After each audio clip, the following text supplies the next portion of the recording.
Welcome back to the party, everybody. I am your host, Lutch, aka the Indian Jesus, here to resurrect the second coming of common sense. How is everybody doing tonight? Welcome to the party. Quick shout out to the replay gang. Thank you so much for coming back, even though you missed the live party. Don't worry about it. You're still going to enjoy yourself. Just make sure you are here every Monday, Wednesday, Friday, 8 p.m. Eastern. And sometimes whenever I feel like it. So just subscribe, ring the bell, and you will never miss another Indian Jesus live party ever again. Really big thank you to the sponsor of the stream, my6shirt.com. Whatever your persuasion, they've got something for you. I just picked up this one here.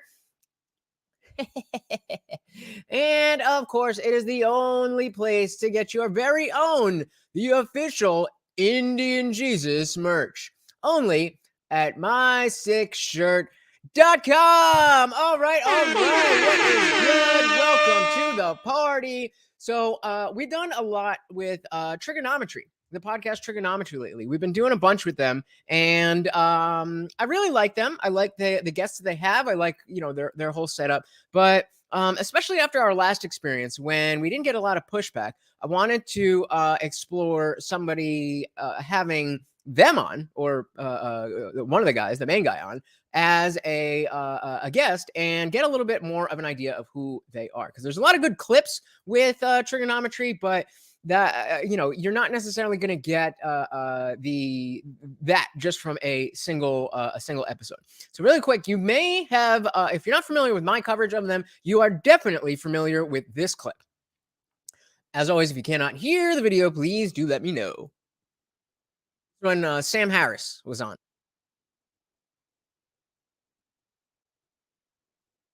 And this was in front of the 2020 election.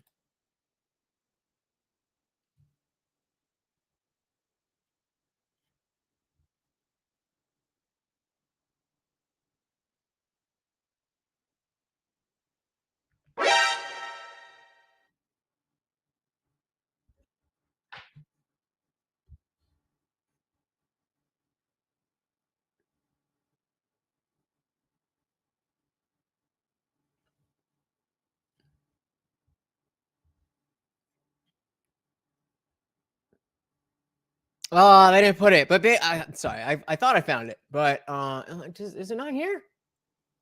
Maybe it's here. Give me a sec. Okay, there we go. There we go.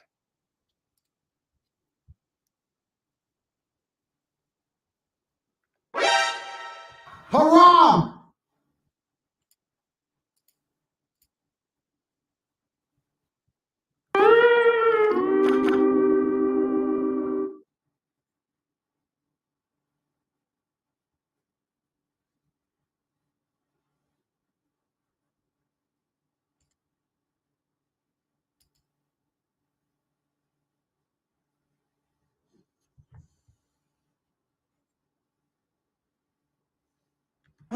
What? So that was just a clip from one of their, their podcast with Sam Harris, and they captured that moment where he literally said, it doesn't matter if there are dead children in the basement, he would still vote Biden over Trump. So if you haven't heard of them, no sound on the video. Oh, thank you, Dan. All right, let's try that again. Good thing I missed it. Take two. I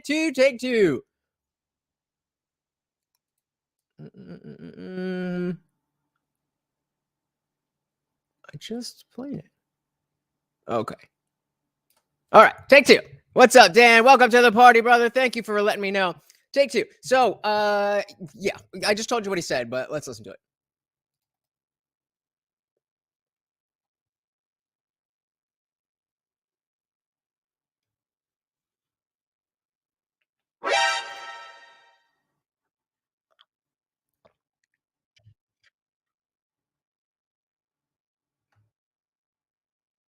Still no sound? What is going on?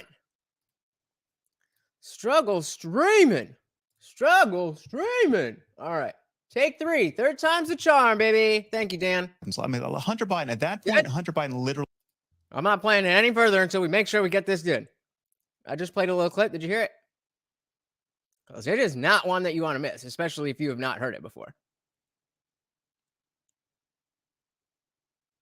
Sound all right. I'm gonna go through, and I'm gonna hope we're good. Literally could have had Thank you, Dan. the corpses of children in his basement. I would not have cared, right? It's like there's nothing. Let's just double back. This is in response to the 2020 elections. I mean, Hunter Biden, at that point, Hunter Biden literally could have had the corpses of children in his basement. I would not have cared, right? It's like there's nothing. First of all, it's Hunter Biden, right? It's not Joe Biden. But even if whatever scope of Joe Biden's corruption is, like if we could just go down that rabbit hole endlessly and understand that he's getting kickbacks from Hunter Biden's deals in Ukraine or wherever else, right? Or China. It is infinitesimal compared to the corruption we know Trump is involved in. So, long walk for a small drink of water there. But, I mean, the fact is that the guy Sam Harris is somebody that I spent so much time respecting so much because he's a very intelligent dude in his field. But, you know, that's a whole other story. But so I just wanted to give some context. That is the podcast that we are going to be looking at. He is now a guest on Viva Fry's podcast. So if you're not familiar with Viva, he is a litigator gone YouTuber. He used to do a lot more of just kind of breaking down legal stuff in pop culture and whatever. But now he does more drama-related stuff with Robert Barnes, who was an early lawyer on the Rittenhouse case. But very cool dude, very funny, very knowledgeable. And the host of Triggernometry is on as a guest. So let's get into it. Oh, geez. Konstantin coming in 3, 2, 1. Sir, hey, dude, how are you? Good and yourself? Yeah, very good, thank you. Now I'm going to see if the chat says the audio is level. I think it's good. Konstantin, I have very shiny lips. So I wish I'd heard this before. The guest volume is louder than Viva's volume. So let me know what I could do if I can speak more loudly or quietly to help you adjust the volume. I'm sorry about that, guys. Lips today. I don't know why. It looks incredibly weird. You have shiny lips. I got a shiny forehead. But it's nighttime where you are, and I'm dealing with my floodlights and a greasy forehead. Konstantin, it's good to see you again, and I'm glad we can fight. I feel guilty. I have, I tend to obsess over misunderstandings, and I've been obsessing over our Twitter misunderstanding from a while back. But I'm glad we can now talk in person. And I've been listening to about 20 hours of you in the last week. I feel so sorry for you, my friend. Well, it's actually I listened to the my commiserations. Well, it's phenomenal. I listened to like 7 hours of you and Francis on Joe Rogan, the 2 episodes. The psychopathy. That's right. They were on Rogan twice. But the episode, I forget the name of the doctor. Okay, people say the audio is good. Konstantin, for those of us who may not know you, for those out there who may not know you, the few, 30,000-foot overview, and then we're going to begin this discussion. Well, very short version of the story is I was born in the Soviet Union in the early 80s, and I grew up in that society. I then saw that society collapse around me as I was a young kid, and my family involved in various aspects of that. My father was, he was kind of like a mini oligarch turned government minister under Boris Yeltsin, turned, what would be the right way? He had to flee the country under a false identity because he was falsely accused of a bunch of things, since vindicated. And my parents, when that brief period in their time, when they had a bit of money, they sent me to England to boarding school, which is how I ended up here in the UK. I ran my own small translation business. I got bored of that. And I was like, you know what, let's do stand-up comedy. So I started doing that, and I did that for many years. And then, as you mentioned, Francis Foster, him and I decided to start our YouTube show, Triggernometry, in 2018 to basically understand what the hell was going on around us, because Wow, I didn't know that show was that recent, that they only started in 2018. I mean, that's still a few years ago from now. I mean, actually, now that I think about it, that's quite a while. I'm still in the mindset of 2020, so 2018 was 2 years ago. But apparently, time marches on, so never mind. We were just 2 idiot comedians, didn't care about the culture wars there, any wars there, anything. Didn't care about politics particularly. Probably were quite sort of normal left-leaning, comedy people, which is what you're surrounded by. But what we started to see was, particularly around 2016, suddenly like suddenly everyone was racist. All of a sudden, just like out No. No. Come on. This is a struggle stream if there ever was one. What is going on? of the blue, like everything was fine, and then everyone became racist overnight. And I find that very weird because I'm obviously first generation, quite dark-skinned immigrant in the UK. I'm not saying there aren't any racist people here, but it wasn't my experience that I was constantly surrounded by bigots. I don't know what's going on, guys. Quite the opposite. I just sped it up a little bit because they're just kind of doing some introduction, and then it gets a little heated. Apparently, they had a Twitter beef a while back, and they are finally getting on to talk about it. So I'm just getting through the beginning stuff at 1.25, and then we'll slow it down. Actually, when people find out you're from a different country, they're welcoming and curious and interested, and it's a spark for a conversation rather than for some kind of antagonism. And particularly, by the way, if you contrast it with my experience of living in Russia, actually, I found British people are far more tolerant, which won't surprise many people. So, that was part of it. The British are always so nice. And then in comedy, it was you sort of be standing, as a comedian, you spend most of your time standing backstage listening to other comedians. And it was just... That's a good point. Just became normal for, like, you just see these guys going and say, "Oh, I'm a straight white man." Bro, we so can't do this. I'm gonna try to reload. This is the struggliest struggle stream we've been ever had. Like, suddenly everyone was racist. All of a sudden, just like out of the blue, like everything was fine, and then everyone became racist overnight. And I find that very weird because I'm obviously first generation, quite dark-skinned immigrant in the UK. Okay, I'm not saying there aren't any racist people here, but it wasn't my experience that I was constantly surrounded by bigots. Quite the opposite, actually. When people find out you're from a different country, they're welcoming and curious and interested, and it's a spark for a conversation. I don't know. Oh my God. Rather than for some kind of antagonism. And particularly, by the way, if you contrast it with my experience of living in Russia, actually, I found British people are far more tolerant, which won't surprise many people. So, that was part of... Is it the video itself? And then in what comedy, is going on? You sort of be standing, as a comedian, you spend most of your time standing backstage listening to other comedians. And it was just... just became normal for, like, you just see these guys going and say, "Oh, I'm a straight white man, so I'm this and I'm that." And I couldn't understand what was going on. Suddenly, like, race became a thing and men were toxic and all this just like out of nowhere. And it was a very strange thing, and we couldn't understand it. And so we wanted to start a show and basically ask people who knew more about it than us what the hell was going on. So basically, sorry, with all the choppiness, basically two comedians didn't know what's going on, want to talk to people who know more than them. And over that time, we've interviewed, other than you, the Jordan Petersons, the Douglas Murrays, the Andrew Dawes, who's a good friend of ours, and lots of other people left and right, to basically understand what was going on in the culture, what was going on in comedy, what was going on in politics, and start to kind of educate ourselves, really. Triggernometry has always been primarily a self-education project, and everyone else is just along for the ride. All right, that's a lot there. And we're gonna break it out or parse it out, but just actually go back to your childhood, because you're 40 years old, born in Russia. Russia fell, or the Soviet Union collapsed in 91, so you're 9 years old when that happens, give or take. Am I right? Yep. Wow. Okay. Imagine living through that at 9 years old. And not only that, but then growing up and seeing what is going on with Russia now, or Russia and Ukraine now. You say you're dark skinned, and this is why I always thought you were Greek and not Russian until I started learning. Jewish, but obviously Sephardic. And Greek background. No, Ashkenazi plus Greek. My dad is, so there were a lot of Greeks in the Soviet Union who lived on the Black Sea coast. And so my dad's family are from that background, and my mom is probably Ukrainian. So it's hard to know because it's also intermixed. So basically, quarter Jewish, quarter Russian, Greek, quarter and a half Ukrainian is my background. Okay, very interesting. And now, born and raised under the Soviet Union, you have conscious memories of this. It's not like you left when you were 4 and you don't remember a thing. You were raised as a child under that regime, saw it collapse.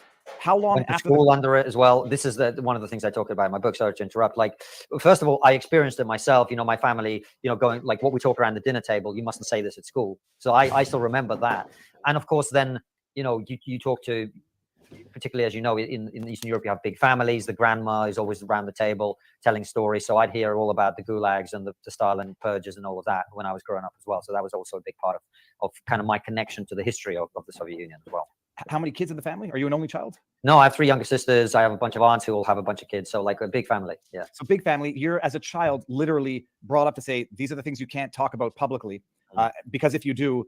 Hey, we got Tyler in the building. What is good? What is good?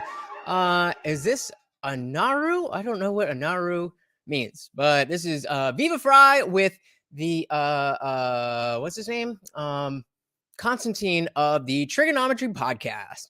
Welcome. We might get in trouble. Right. And that's exactly how it was. It's exactly how it was. And actually, that is, in a way, how I ended up in the UK, because my grandfather, after the Soviet invasion of Afghanistan in 79, in the early 80s, he said, he criticized in a private conversation what the government was doing. And one of the people there reported him to the KGB. And they came to his flat, to his apartment. They searched it. They found a radio receiver that he used to listen to Voice of America and BBC World Service, all these banned Western evil capitalist propaganda. And they forced him out of his job. His wife was forced out of her job, and his children, as my dad and my aunt, they were both at university, and they were both kicked out of university. So all four of them, the entire family's lives were ruined by this process to a large extent. And my grandfather, unable essentially to have a proper job, he was a very promising physicist, he was able to move to the UK. And so when my parents had money, they were like, well, he's in the UK, why don't we send you to a school near him? And so this experience of, like, if you say the wrong thing, you're going to be punished, it wasn't theoretical to me. I saw it happen to my own family with my own eyes. I know people are going to be listening to this and getting ahead of our conversation saying, wow, that sounds very familiar to what we're seeing now, where people literally lose their jobs, not for saying the wrong thing privately, but sometimes, but say the wrong thing publicly. Does this traumatize you as a kid, or do you not know any other normal than this? Or you're just like, oh, this is the way it is, and I don't even have a basis for comparison? Good question. I think that as a kid, I didn't feel traumatized by it, because it wasn't, it was something I was aware of, but it had not a huge amount of impact on my life, actually. And that's actually really interesting, because it ties back directly to what we were talking about. I don't know if it was the last show, but when we were doing the Jubilee video, and the girl who didn't have a mother couldn't understand that maybe by not having a mother, she was missing out on something. So here we're seeing Konstantin didn't live in a great environment, but because that's all he knew, it didn't really affect him negatively. I mean, it affected him negatively, but in the moment, he didn't know anything better. Actually, if I'm honest, because I was just a kid, those things didn't concern me. It was later when I came to the UK and I saw the contrast. You know, I remember, it's quite a funny thing, because it is, nowadays they'd call it bullying, but like when I turned up at school, barely spoke any English, spoke with thick Russian accent like this, and the other kids would, like, you know, kids make fun of each other, so I'd make fun of them for something, they'd make fun of me for something else, and for me, it was like, you know, can't do that anymore. That's bullying or transphobia or fat phobia or something like that. It was my accent, or, you know, Russia or whatever, and I would be like, that's xenophobic. Don't say that. And they'd say, well, actually, it's a free country. You know, people don't say that anymore. But when's the last time you actually heard somebody respond to, you can't say that, or you shouldn't say that, with, hey, it's a free country? He's right. When I was a kid, we used to say that all the time. It's a free country. You can say whatever you want. Not anymore. But back then, that was kind of what people thought, you know. And while, of course, you know, I didn't, you know, enjoy them teasing me in the same way that they didn't enjoy being teased by me about other shit, I kind of took that on in maybe quite literally. And I thought, well, actually, this is a country. Look, you can say things that are maybe offensive to some people, but you're allowed to speak. And coming from a society when you were not allowed to speak, and your own parents had to protect themselves and protect you from expressing your actual opinions. Mm-hmm. You know, in the Soviet Union, we had several layers of kind of truth. There was what you said in public, what you said around the kitchen table, and then also what you'd say in your own mind when you were on your own. That is scary. And that is where we are headed. If you didn't hear what he just said, that is terrifying, because that's where all of this leads. We're not looking at something brand new with this wokeism and all this stuff. It's just repeating history. Listen to what he said about the layers of truth, and tell me this isn't reflective of what we're experiencing. Coming from a society when you were not allowed to speak, and your own parents had to protect themselves and protect you from expressing your actual opinions. You know, in the Soviet Union, we had several layers of kind of truth. All right, several layers of truth. There was what you said in public, what you said around the kitchen table, and then also what you'd say in your own mind when you were on your own. These were three different types of truth. This is exactly what people talk about with the what is a woman question. It's not that people don't know what a woman is. They're trying to battle with what they know in their mind and what they think they're allowed to say. The people who will just answer are just inherently more liberated. Different layers of truth. And so being in a country where that was less the case, that's what opened my eyes, really. And my granddad, who was forced to flee the Soviet Union effectively, or into exile from the Soviet Union, he always was immensely grateful for that. And he really thrived here in the UK, even though he had his life in many ways ruined by, you know, he couldn't really pursue his physics career. He had to uproot himself in his late 40s, early 50s, I think it was, that he moved to the UK. Probably early 50s. And it's hard, wild. That's wild. Think about that. As Americans, we cannot even fathom just like starting over at that age. I mean, obviously, if you are that age, you have to do that. But as you know, as somebody who is 33, 32, 30, you know, in my early 30s, the idea of everything that I've done, everything that I've built up until now just doesn't matter. And I would have to start over, and not even today, but in 5, 6, 7 years, that's crazy. Hard moving. But again, that's the story of so many, not even just immigrants, but people in general. And they get it done. They get it done. But then you look at millennial generation, Gen Z, could never do it. They could never do it. Country with a different culture and different language at that age. But he embedded himself very well here, because actually, I think at heart, he was a Western-minded person. He valued the things that we in the West value. And so he always made me super aware of how important that is. And him and I did. So that speaks to what we really have here. In the same way that he couldn't understand what he was missing by growing up in the Soviet Union, we don't understand the privileges that we have growing up in America. And so I'm not saying that you don't have a right to complain about whatever it is that you want to complain about, but it's probably a good idea to put that in perspective and understand that first world problems are just that. Disagreed about many things, but that was the thing that we actually felt very close on. And so you came to the UK, or were sent to the UK when you were what, 13? Yeah, around that time, yeah. And so that's 2 years, that's a few years after the collapse of the Soviet Union. Just for those who can only imagine what that is like to, from the West, it's a historic moment.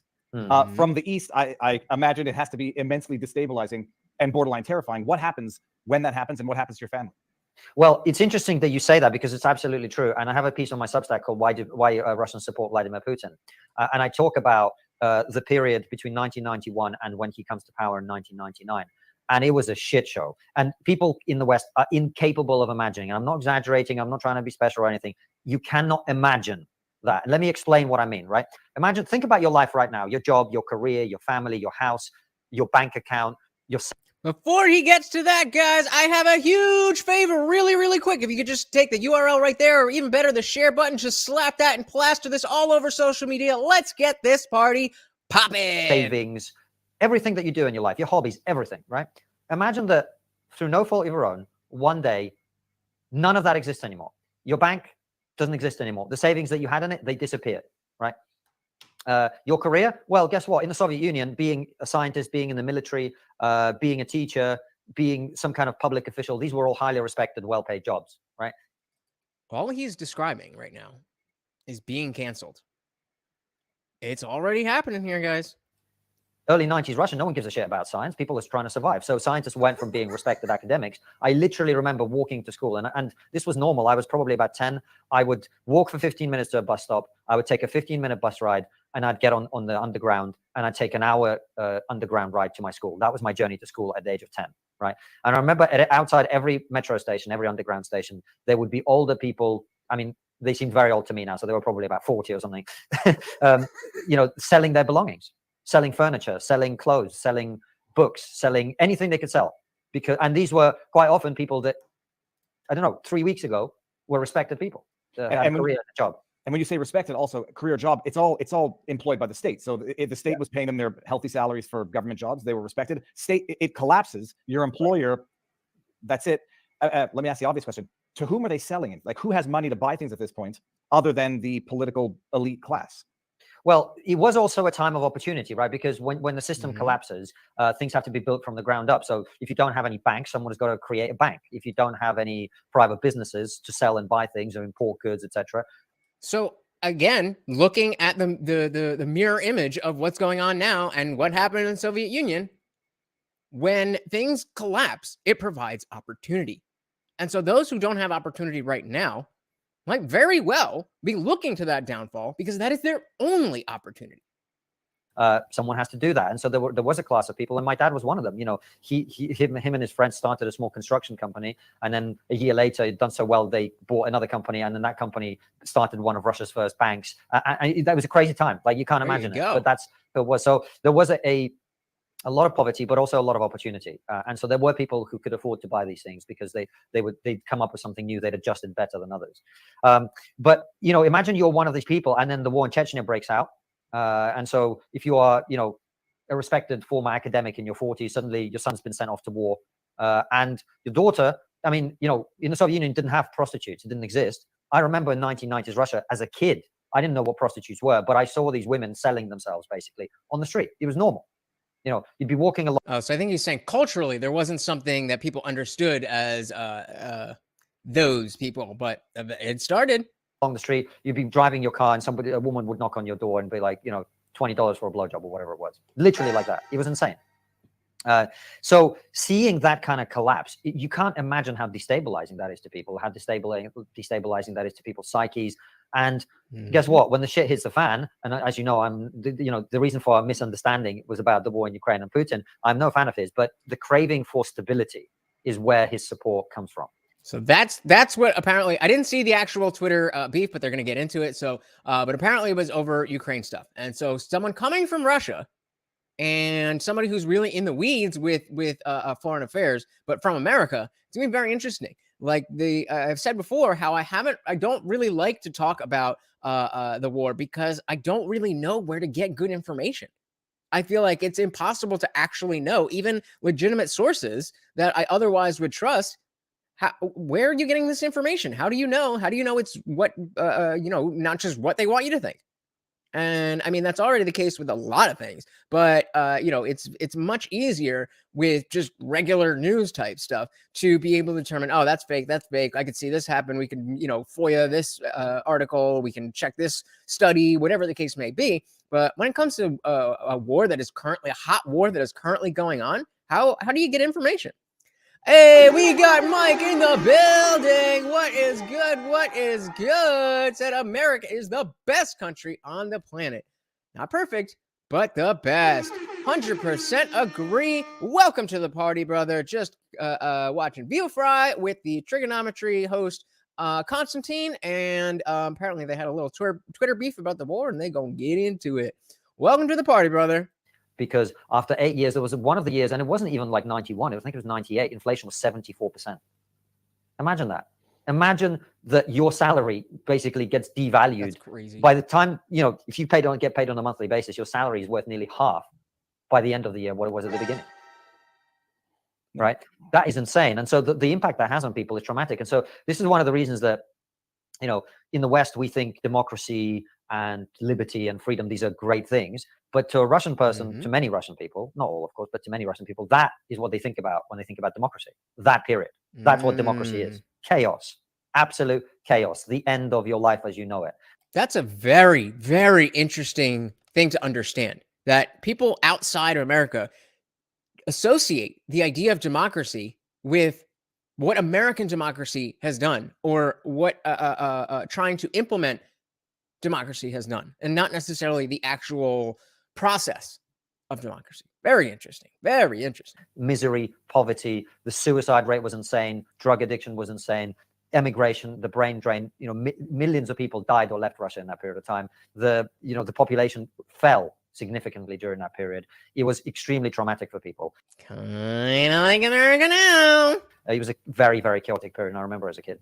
That's amazing. And so then your dad sent you to the UK. You go to school there? I learned watching your podcast with Zuby that you went to school with Zuby. Yeah, we did. Yeah. Did your He was actually in Zuby? my house. He was a couple of years younger. So I should have been the one beating him up, but even then it was not likely to happen. I don't know how big you are. How tall are you, if I may ask now? I'm 5'9". Zuby isn't actually that tall, but he's pretty hench, and he was already kind of like a big guy. 5'9". You got 3.5 inches on me. You go to the UK. Do your parents ever join you? No, they never moved here. So what happened? Right, I'm going to jump forward a little bit. They are, because they were talking about that stuff, but I want to get them in where they were arguing. Particularly incorrect. And what that meant is it is not convenient to the Oh, okay. I think I remember this. Early days of the Soviet Union. That's what I'm thing to do with protecting anyone's feelings, making anyone feel comfortable. Oh, he's talking about where political correctness came from. Okay. I remember this. All right. We're good. Back here in the West. And if you read my book, most people don't know. Do you know where political correctness comes from? I know now because I've watched a lot of your podcasts. Right. Well, you explain it so it doesn't look like I'm stealing your knowledge. So where does political correctness come from? So Mike says, your freedom is your highest value. Safety and security must take a back seat. You can have, what is the line? You can have security or you can have liberty, but you can't have both or something like that. Dan says, sadly, your democracy is an illusion. Yeah, I mean, it's certainly not the way they portray it to be. I mean, there is democracy, I guess, technically, but it's an illusion that it works the way it's supposed to. No, that's fine. But most people don't know. People think political correctness is about, not offending minorities, being respectful, being polite. It's about not offending people and whatever. That's not where it comes from at all. Political correctness was invented in the Soviet Union in the early days of the Soviet Union. And the point of it was nothing to do with protecting anyone's feelings, making anyone feel comfortable, avoiding offense or anything like that. It was about saying to people, well, what you're saying is factually correct, but it is politically incorrect. And what that meant is it is not convenient to the party dogma. It is not convenient to what? The party dogma. So you are telling me that dogma can create political correctness? What? I never would have guessed. Hey, we got Kelly Green in the building. What is good? What is good? Welcome to the party. So glad you are here, brother. We are talking about political correctness with Viva and I keep forgetting his name, Konstantin, the host of the Triggernometry Podcast, and they about to get into it with some Ukraine stuff. Welcome, brother. Glad to see you. And that is precisely how, in my opinion, increasingly this weapon of censorship and political correctness around speech is being used. It's about saying, well, look, maybe you're right about this, but we don't care. What we care about is it's offensive to people. We care about it's not convenient to the party line, to the thing that we're trying to advance. So if you try to have a conversation about, for example, to me, I'm massively against the idea of positive discrimination. I think it's an abomination. So if you're not familiar, hey, we got trades in the building. What is good? What is good? Yes, exactly. Not convenient to the party in powers. Dogma. Exactly. But even so, even if you take a step back, and there's dogma on the right and there's dogma on the left, there's dogma for authoritarianism, there's dogma for libertarianism. It doesn't matter what the idea is. The dogmatic nature is this cannot be questioned. That's the issue. You can have different ideas, but when you say my ideas are correct and they cannot be questioned, that is when we have an issue. Let's get it. Mike says, America is not a democracy. We are a republic. Democracy is two wolves vote to eat the sheep. Dogma is the worst enemy of everything. Facts. So you're going to give up that Christian dogma, right? Just kidding. Right. There is no such thing as positive discrimination. There's just discrimination. Right. So I was going to explain that. So this is, I don't know if it originated with Ibram X. Kendi, but it's a very CRT type thing that the only way to rectify past discrimination is current discrimination. And so they'll use positive discrimination to say, we're going to give Black people or LGBTQ, whatever, more of this or first rights to the jab, for example. And that's positive, according to them, discrimination. And the fact that you personally decided that this type of it is positive doesn't make it positive. It's just another form of discrimination. Yep. But if you want to have a conversation about diversity, equity, and inclusion, no one is going to challenge you on the facts of it. People are just going to say, well, you're racist or you're bigoted or whatever. And that is a way to prevent you from challenging the dogma. So we've become Sovietized in our thinking. I'm wary of people who go, well, it's just like the gulags. It's not like that. I forgot about that, Mike. You are right. You are right. You are right, sir. And I appreciate it.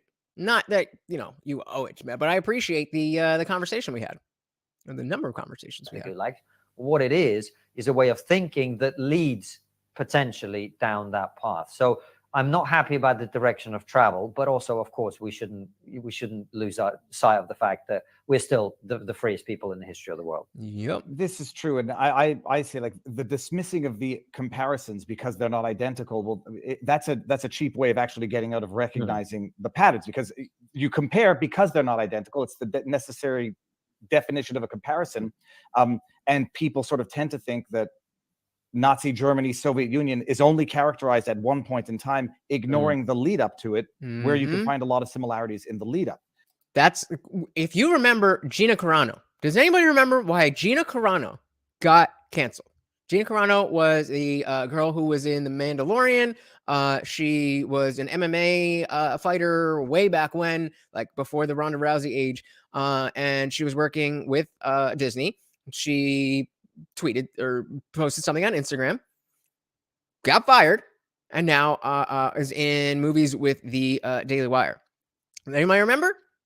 She posted a story that said nothing about anything, but just said in Nazi Germany, they started by getting neighbors to snitch or started by getting people to snitch on their neighbors. That is all she said. And they canceled her for that. Close enough, Mike. Close enough, Mike. But you and the aftermath, by the way, because when people think about the Soviet Union, they think you're comparing it to Stalinism. As I just told you, in the late 80s, the situation was much better. You weren't being shot for having the wrong opinion, but you were still being punished. And that's more the type of society that we're, in my opinion, potentially at risk of heading towards. So you're in the UK now. You're in the land of the free. At least it was at the time. They weren't locking up people for making Nazi pug jokes on the. Although that's Scotland, but close enough. Shout out to Count Dankula. When do you? How do you get into comedy? I mean, that's actually probably point number one. How do you get into comedy? Well, I always see. I actually got into comedy, I think, somewhat by mistake. In the, I always thought that comedy was a place for people who thought differently, who wanted to challenge the prevailing narratives, and do it with humor. And the people that inspired me were George Carlin and Bill Hicks and so on. And so, when I was doing my translation business, I got to a point where people started to invite me to give talks and conferences about how to do things. And I quickly worked out, like, if you don't want to like start handing out pillows and blankets during your talks, you better make people laugh. So then people would be like, well, maybe you should try being a comedian, because they were laughing at the jokes I was making. And then I was like, oh, cool. Well, I feel quite strongly about some of the stuff that's happening in the culture to some extent, and I have a few things to say, and comedy is an interesting way of doing that. And so I started doing stand-up mainly through that.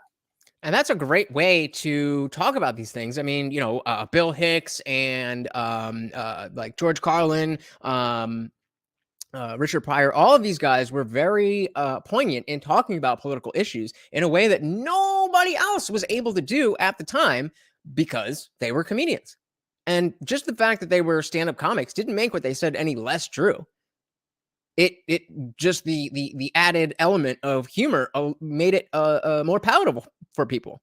And a lot of ideas that eventually infiltrated the rest of society came from stand-up comedy routines.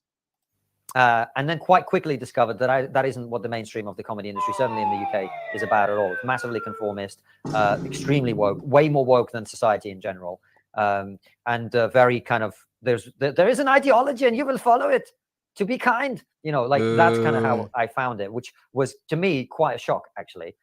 So Dan says, no, UK is only locking you up if someone is offended of something you have written on the internet. Really? Yeah, UK is a shake country. I mean, definitely there, this is why we have to be so adamant about the First Amendment. The idea of free speech exists around the world, but in terms of a law, nowhere, I mean, I don't know about nowhere, but virtually nowhere else has it enshrined in law that you are allowed to say anything you want. That is something that must be protected at all costs. You know what they say?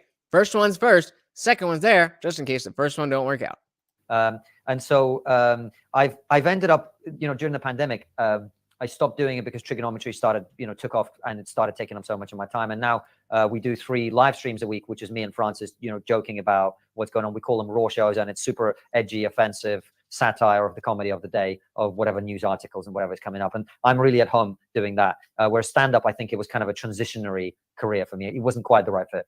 When did you get into it? Are we talking like 2015 to 2014, 2015? Yeah, right. And that is, it's funny. Like I wasn't awake. I say, like, not in the cliche sense. I wasn't paying attention to this back then. I had started my own law firm. I was like, 24/7 working in law, not paying attention to it. 2016 election of Trump is when I started realizing what the hell was going on in the world. But that How many of us, especially my age and younger, how many people were completely disengaged from politics until Trump? And that's kind of a symptom of the fact of the status quo, so to speak, is that we could exist without having politics being shoved in our faces. And it's not like things were working any better. It's not like the government was any nicer. But it was just there was an agreement among the uniparty, among the establishment, to make it so that so many people would just go on living, not asking questions. But Trump came in. I use the analogy all the time, but I don't think of a better one. He was a bull in a china shop, and he shook all of that up. And now so many more people are paying attention. Mike says, I'm all for comedy. I don't like the super raunchy stuff, but I am all for it because it is the canary in the coal mine for freedom of speech. I agree with you. I don't necessarily, I don't necessarily love a comic just because he is saying the most wild stuff, but I don't really mind. But it's absolutely about the second part. The fact that these people are uniquely allowed to say things that the rest of us are thinking, but we would all get canceled for. That is when the woke stuff really started. Jordan Peterson started raising the flag shortly after that. Mm-hmm. So you venture out of stand-up, although you hone your skills, you learn some stuff. Pandemic hits, and then you start Triggernometry? No, we started Triggernometry. No, he said 2018 already, bro. But that's also an interesting path for a lot of people, that going through comedy, because of that, what we were just talking about, where you can get away with saying certain things, even if that's not necessarily what you want to do, being entertaining and speaking facts, that's what people are looking for. So maybe 5-10 years ago, that would be the avenue that you go down. But it makes a lot of sense that there are so many comedians or people who do stand-up comedy who now have podcasts or shows or stuff that talk about topical issues, current events, or whatever, because it is very analogous. Triggernometry in April 2018. And by the time the pandemic hit, we'd kind of got to a point when you got to understand, we started from the ground up. So 2 no-name comedians, no profile, no connections, no money, no studio, no producer, no cameras, nothing. Just like everybody else, except you were already comedians and you probably had some following from that. And we just started it from the ground up. And as we were doing stand-up, we built it up over time. And we got to a point where when the pandemic hit, it was already big enough that that was the first time we ever took even a small salary out of doing Triggernometry. We hadn't made any money, and any money we made, we put into a bank account and didn't touch it because we knew that we were going to need it at some point. So Dan makes a good point here about comedians self-censoring themselves, but I think that's a more current thing. So the problem is that this is now happening. But I think, we were just speaking more generally, again, I was referencing older comedians. And then what Konstantin is talking about is the fact that is not the avenue anymore. And so that's why he moved over to podcasting and YouTube. But yeah, 100%. It's self-preservation at this point. It's not about falling in line. It's just the nature of, if I say these things, I'm not going to get work. And I can't say any of the other things that I want to say because I won't get any work. So I have to go with whatever's going to work. Hey, we got per usual in the building. What is good? What is good? Welcome, welcome, welcome. Haven't seen you in a while. Welcome to the party. We are talking with Viva, Frey, and Konstantin of the Triggernometry Podcast. We've been watching a bunch of Triggernometry stuff and wanted to get to know this guy a little bit better because we're probably going to watch some more Triggernometry stuff. There's a detransitioner that they had on. That's going to be interesting. So I want to make sure we get a good idea of who this guy is, because the nature of what we do here is understanding context. So if this guy, if we don't know who this guy is and he's talking to all these people, then it's important that we know. Please let me know if this is the case for anybody else. Seems all good on this end, and nobody said anything, but please let me know. And when the pandemic hit, we were like, well, we can't do stand-up. But what we can do is, everyone's at home, we're at home, let's start doing more live streams, let's start doing more than one interview a week. And we just started pumping out more content, and our audience grew massively, and people loved the fact that we were putting more stuff out. And, the most common thing when people come up to us, which occasionally happens in the street, they go, you guys got me through the pandemic. because it was a really difficult time for a lot of people. And having at that time, it was 4 Raw shows a week for an hour.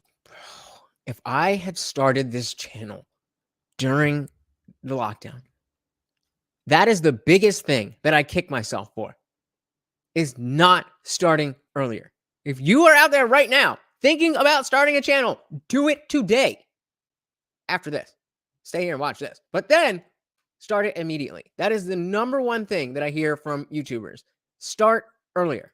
Hour and a half, taking the piss, as we say in this country, out of what was going on, pushing back with satire, but also with just indignation against the authoritarianism that we saw in this country and around the world when it came to lockdowns and vaccine passports and vaccine mandates, etc. A lot of people felt very alone in that time, and they needed to see that they're not alone. They needed to see that there are other people out there who agree with them, and it kind of became a hub for people who were perfectly reasonable, normal people. They weren't anti-vax crazies who thought vaccines cause vaccines give you AIDS or whatever it is, or whatever people believe. Nope, we just didn't trust the government. That's it. I remember when this all started, I was like, all right, I don't really see the need for whatever. Seems like people are kind of blowing this out of proportion. I was also working in retail at the time. So I was at a pet store. So I was deemed an essential worker. So with no jab, with just a cloth mask, I was told to go out and be in the world and deal with people from all walks of life. And with their animals and animal stuff and animal food and animal products, all of that stuff. And it was fine. So I figured, hey, if there was anything there, come on, if there's anything there, then I probably wouldn't have gotten it. And I made it through all of that with nothing. So I'll just wait until it becomes inconvenient. They're going to have these mandates and whatever. So I'll just wait and then I'll get it. But then the lies started coming out. And once I heard things like, the mask didn't work. Now the masks do work. You go down the list. And I was just like, okay, I trust the scientific studies as far as I can see them, but I just don't trust you guys, meaning the government and the establishment. And I never got it. And turns out, very glad I did. What we got here? Oh no. They just felt that the government was using this as an opportunity to engage in a bit of a power grab and going a bit far in terms of the restrictions. And the government shouldn't do this in the West. And we kind of became a voice for those people, for that small. Rachel says trigonometry saved my life. So little tip, guys: if you're on somebody else's show and they pull up a comment while you're talking, don't stop talking and address it. They're putting on a show. They're doing the thing. If it was for him, he would have stopped and said, "Well, Rachel has a question for you."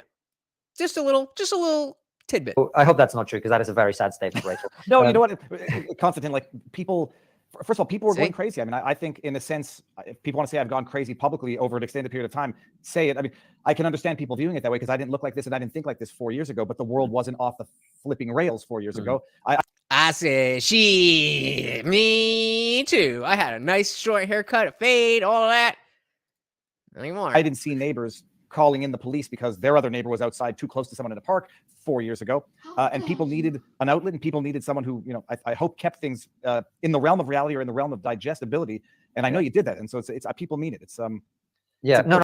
Who was the number one person, whether it was a content creator or whether it was a TV show or a movie, or what was the number one, let's say, thing that helped you get through the change of having to be locked down and all that stuff? Just curious. Let me know in the comments. No, I was just a throw. I know. But things went crazy here, man. Like Francis and I, we went for a walk. We went to Francis is the other co-host of Triggernometry. Once they started to open things up a little bit, we went for a walk, and we dropped into this open air market. They sell food and drinks and whatever. And we were standing there, and we bumped into a friend of ours, and we were chatting to her. And this guy in a high-vis jacket and like shades came over and went, "Sorry, no talking." Hey, we got salty plays in the building. What is good? Welcome, brother. Welcome to the party. We are just talking with Viva Fry and Konstantin from Triggernometry. Guys, can I just get 2 more likes, please? Thank you. Who the fuck are you? And I think that's kind of the point that we got to, is things were very, very strange for a period of time. And we even talked about moving the whole thing over to Florida or Texas at one point, because it was like, well, if they do this other thing, then this is like, that's past the line.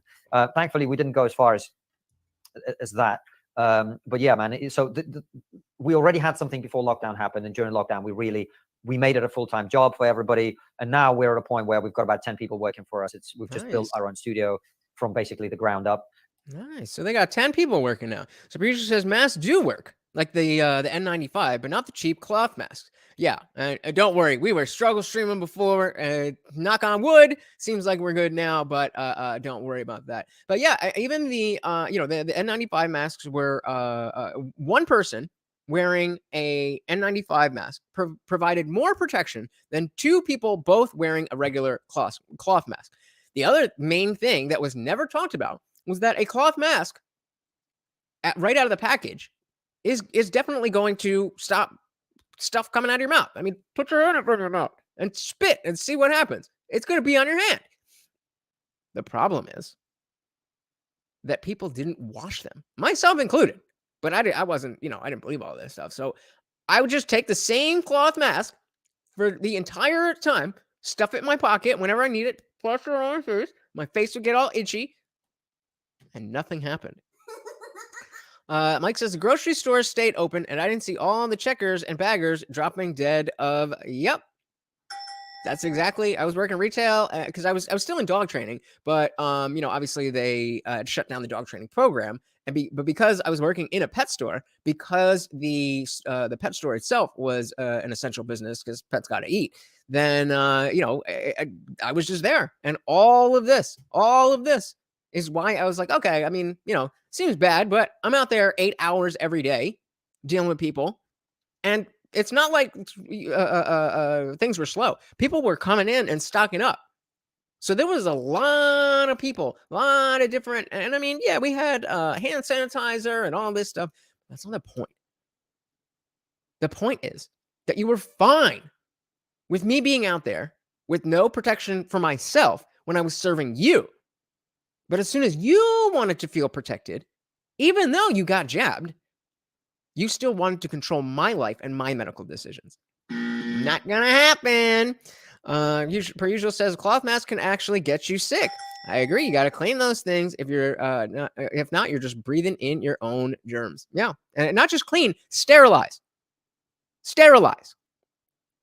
Oh, who remembers Tiger King? Oh man, that feels like a different life ago. That definitely did help me get through.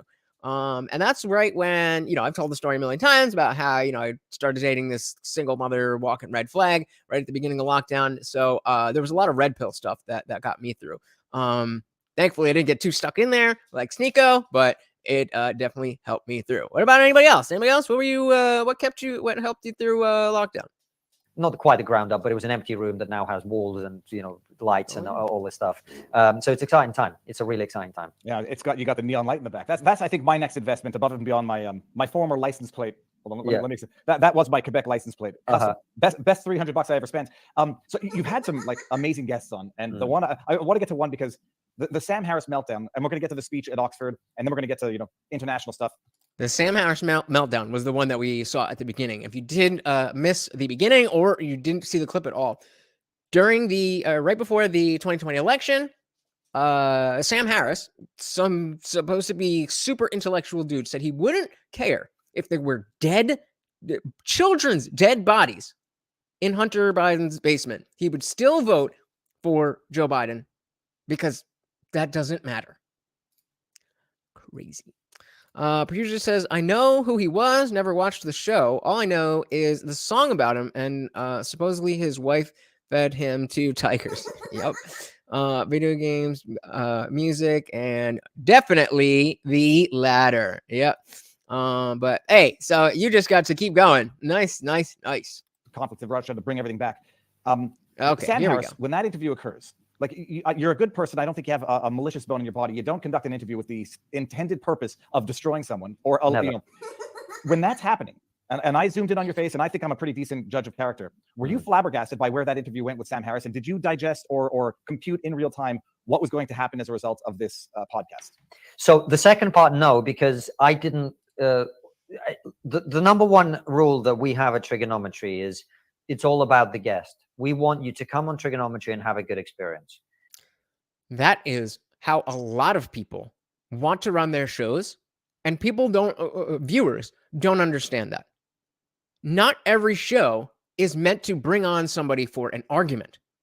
The fact that shows like Joe Rogan, even Timcast to a large extent, and now Triggernometry, it's not just about can we fight about something? It's about hearing people out and understanding what they think. Hey, what is good? What is good? Marty, we got a treat for you. Thank you so much, Dan. Oh my goodness. Marty, come get your treat. Marty. Come on, you're making me look bad. Where'd you go? Okay, I'm gonna toss it to him. Do you trust me? I'm gonna toss it to him because he's laying in his bed. But I promise he's getting it. Here you go. Thank you so much, Dan. Preacher says, I don't even think Biden should be president. He thinks they found the laptop and what?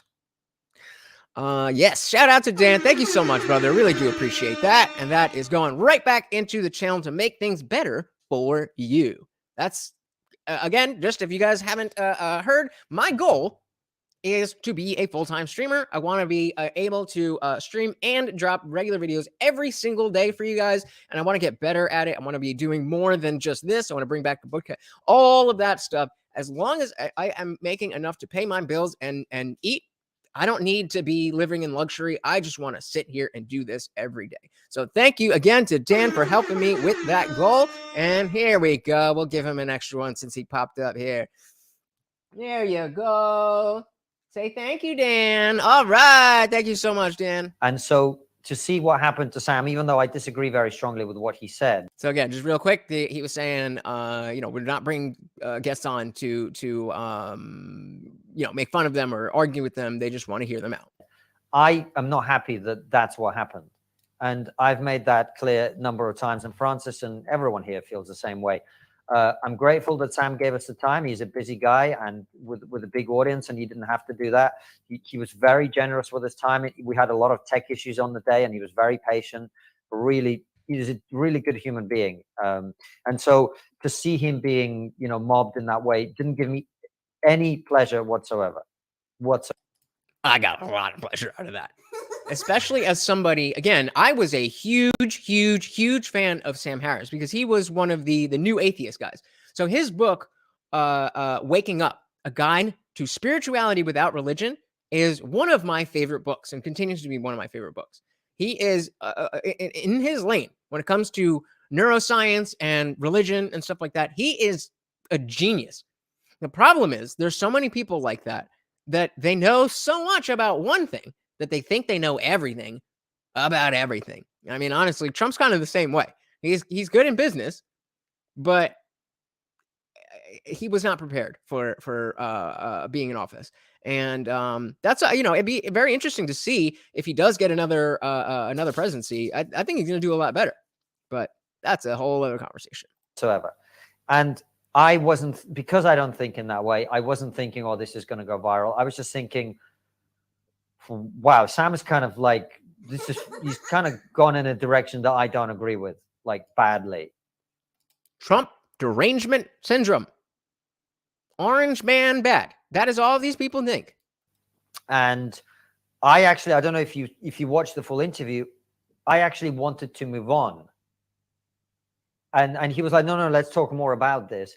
And that's when he came out with the, That's the craziest part, is that when you're expressing that sentiment that, oh, Hunter Biden could do these awful things, which he did.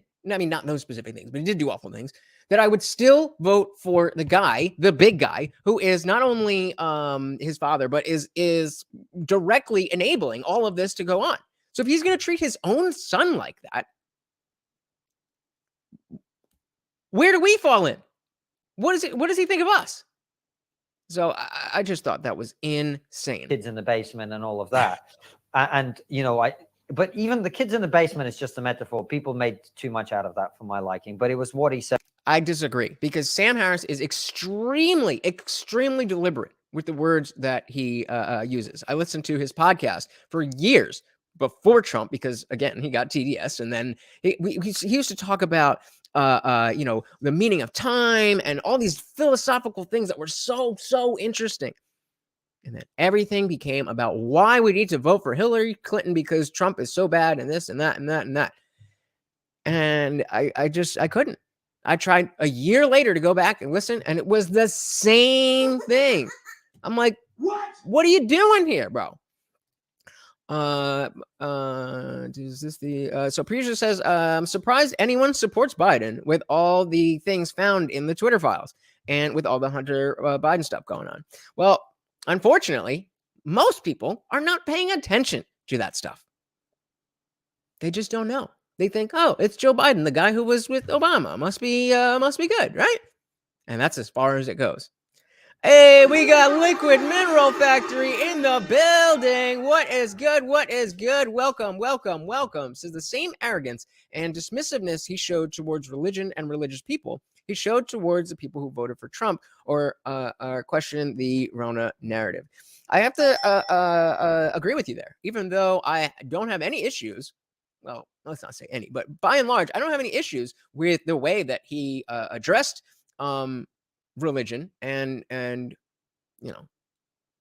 I guess I don't love how dismissive he was to religious people in general. I have listened to him a lot, have very respectful conversations with religious people about it, but definitely arrogance and dismissiveness. That's all it was. And he thinks because he spent years and years and years and years and years and years studying this one thing that, he must know everything about everything. And that's just not the case. Said about how, a left-wing conspiracy to deny the presidency to Donald Trump was justified. That's when I was like, I mean, you can have that opinion, but then you're not in a democracy anymore. Then that's something else. Like, if you want to live in that society, that's cool, but let's call it something else. That's a, I don't know what that is. Dictatorship of left-wing progressives or dictatorship of the people who want to control. Like, that isn't a democracy. And so I was just stunned, really. I didn't know what to make of it. What's interesting is we actually do questions for our local supporters that goes behind the paywall. And I would say the stuff he said about COVID on that is even more controversial. I gotta find that. Oh, man. If it's worse than that. How can it be worse than that? Oh, I'm going to find that. I will pay for it just for you guys. But because fewer people saw it and people didn't clip it, it didn't get as much of the attention. And by the way, we never made any hay of that clip that went out. Someone else put it out, by the way, a guy who I think is a piece of shit that tweeted it. I don't know who tweeted it out originally, and I didn't see the entire interview, but I saw more for context just to be sure.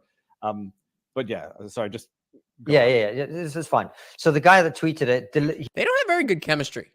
For two people who are, professionals at this, and one who was a litigator who talked for a living, they don't have very good chemistry. He's the guy that goes after a lot of people, and he tries to deliberately present them in a bad light. But I mean, what Sam said is what Sam said, and I think I can see why people are pissed off about it. Go lay down. Sure. See, people look at COVID and say people went off the deep end during COVID, but it is this.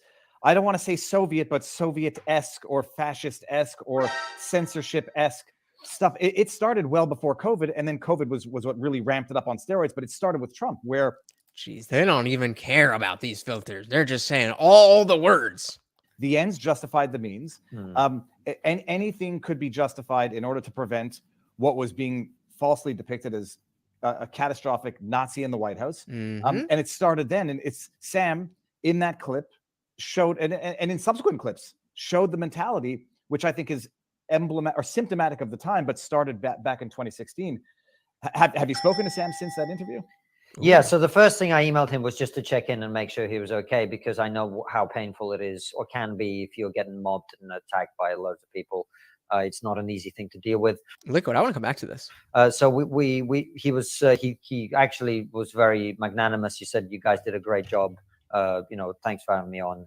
Or Liquid, if you just want to elaborate a little bit more, because I don't know much of Barnes outside of working with Viva, but what do you know that I don't? And you didn't really seem fazed by it.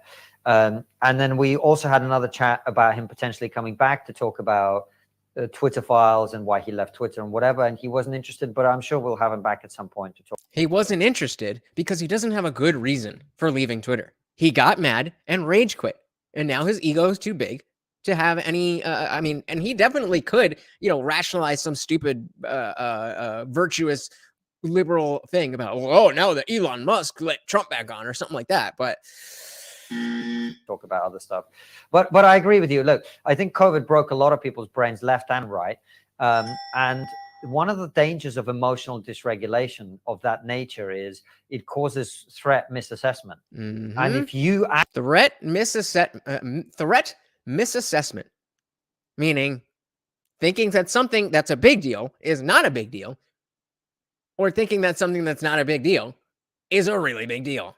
Actually thought that Justin Trudeau is actually a fascist and is actually a Nazi who is actually going to kill people and actually going to put them in camps, I mean, then what Sam said would be justifiable, right? Because if the next Hitler was literally in the White House, well, maybe a left-wing conspiracy theory to deny him the presidency would be legitimate. I think that does not go, I think that goes unsaid way too much. That we have to understand that if, like you just said, if that was the reality, if Orange Man bad was as bad as the TDS people made it seem, then the way that they were acting, stop, you gotta go lay down. The people who were acting the way they were would have been justified. The problem is that the only reason they thought they were justified was the dogmatic thinking that came from following establishment news. Where I disagree with Sam is on his assessment of Donald Trump as a threat.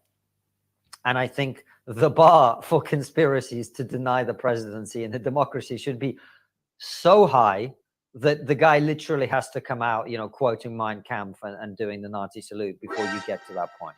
Well, I say just on the Justin Trudeau thing, the dude has locked people up. The dude has. Yeah. You're familiar with the euthanasia in Canada, which is. I am. Yeah. I know the guy's crazy, man. Yeah.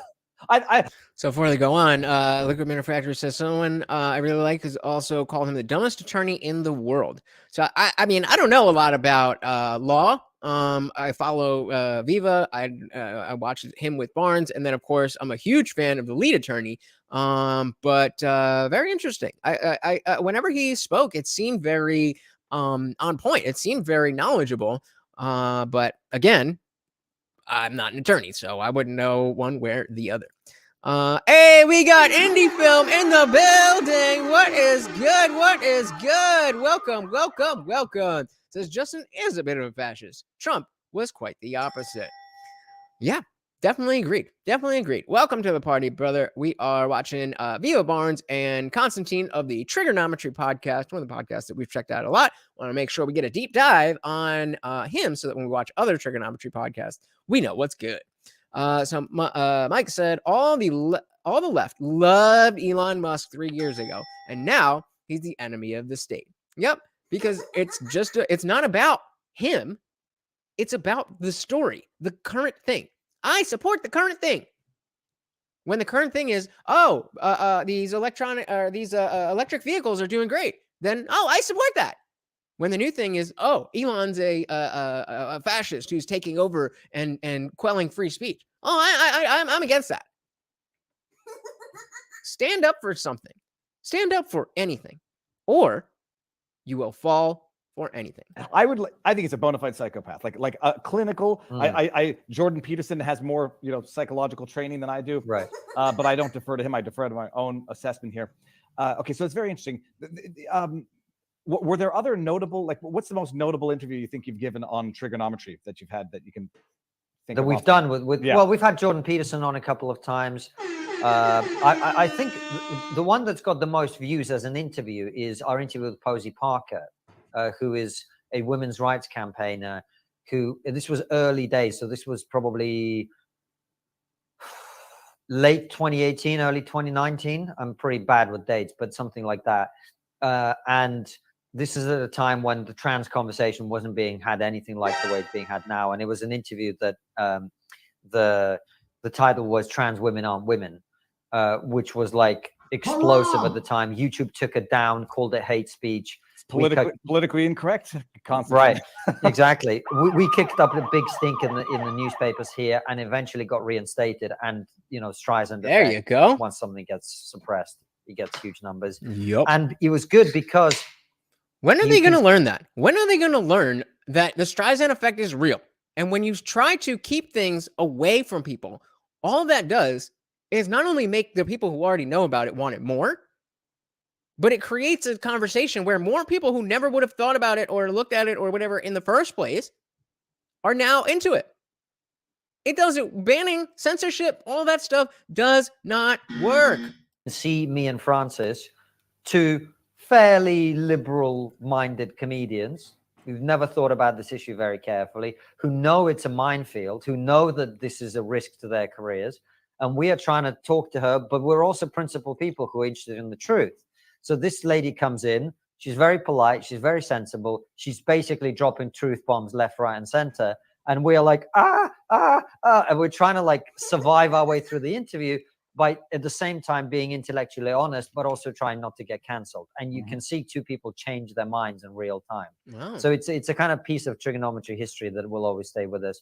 But the interview that I'm most proud of, actually, that we've done is with a woman called Ella Hill, who was a victim of, I don't know if you're familiar with the grooming gangs. You probably would be if you listen to our Joe Rogan story. I'm very familiar with it. I used to follow. Yeah. I mean, I was familiar with Tommy Robinson until he was unpersoned. I mean, I was following that. It's atrocious, and people don't know the details or the racial component.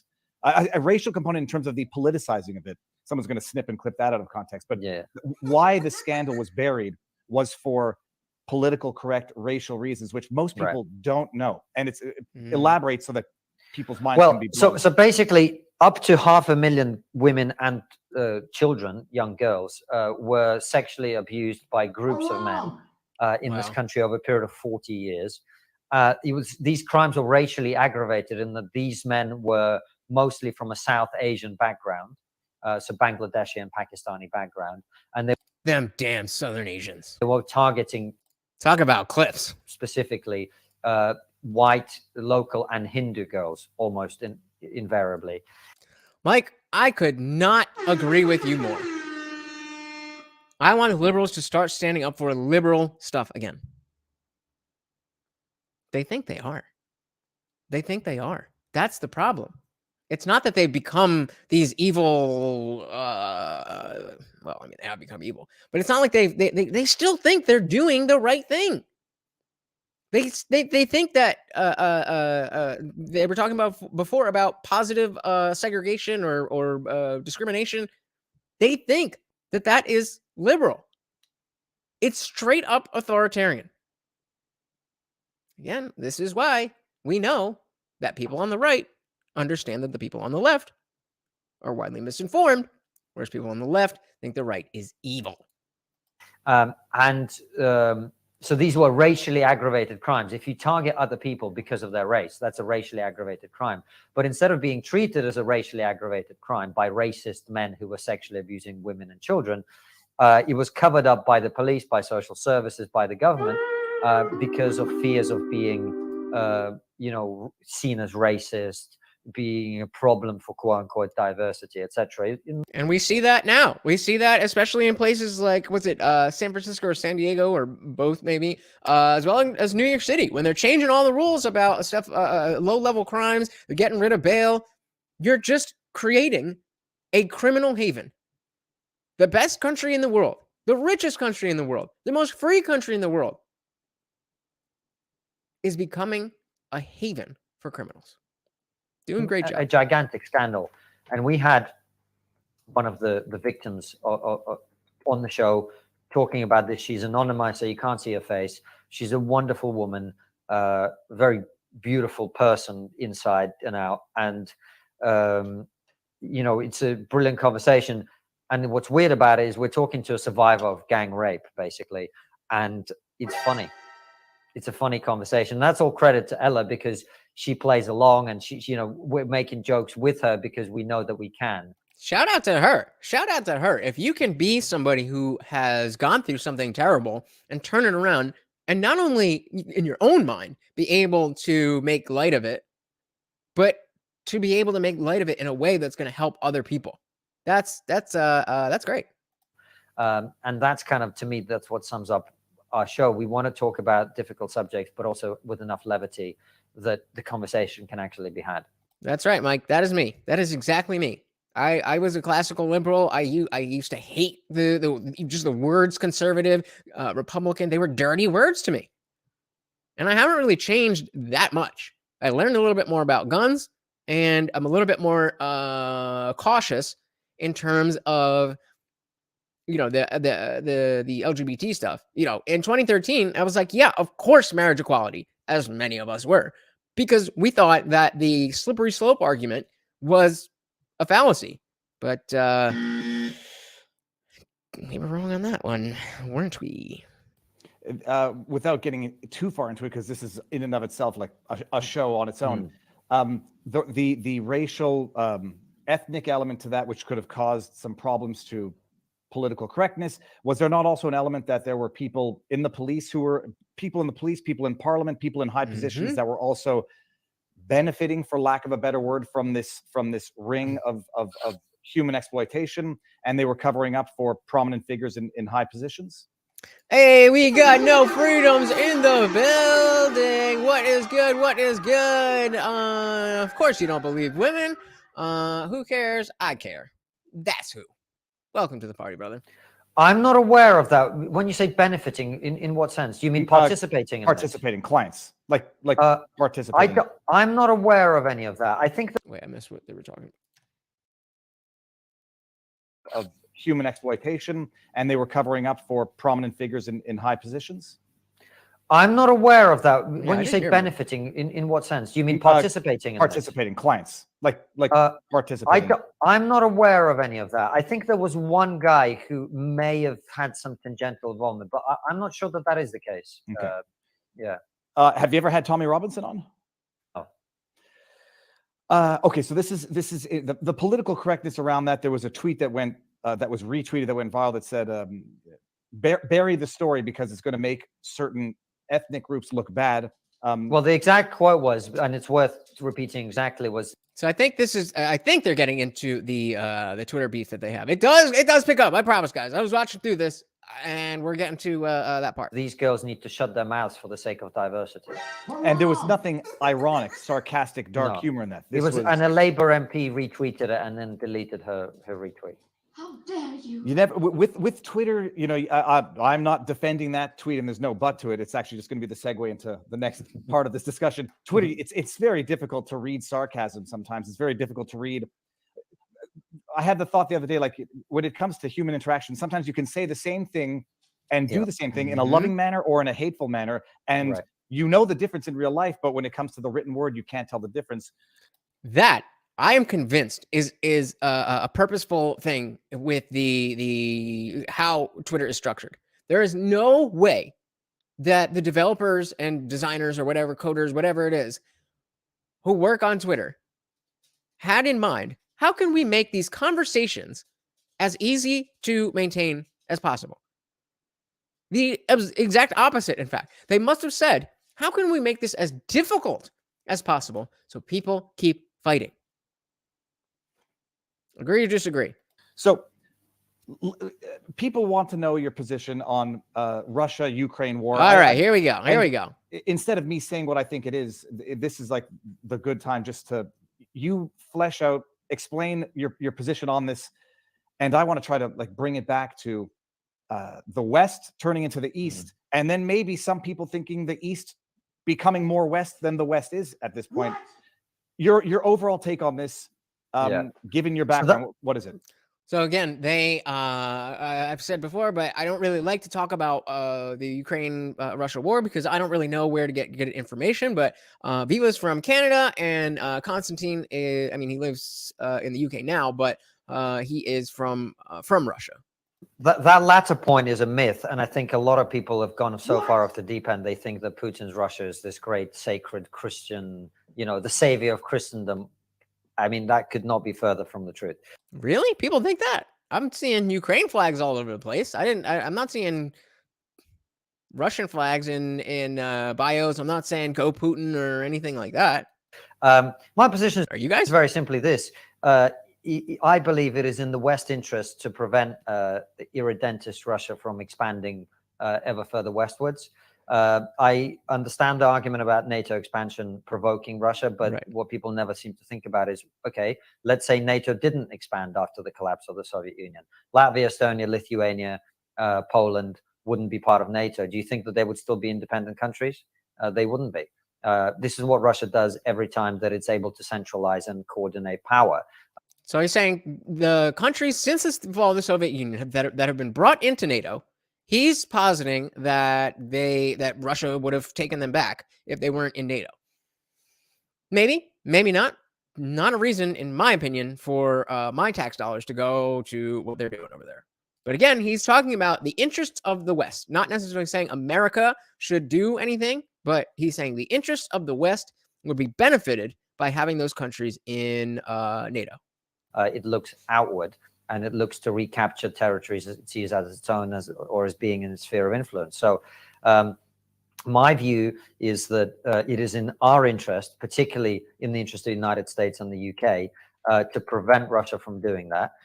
And the Ukrainians want to defend their country, and it's an incredibly effective way for us to do that by providing them with the support that they need. That's my opinion. I've never advocated for any country in which I'm not a taxpayer to do that.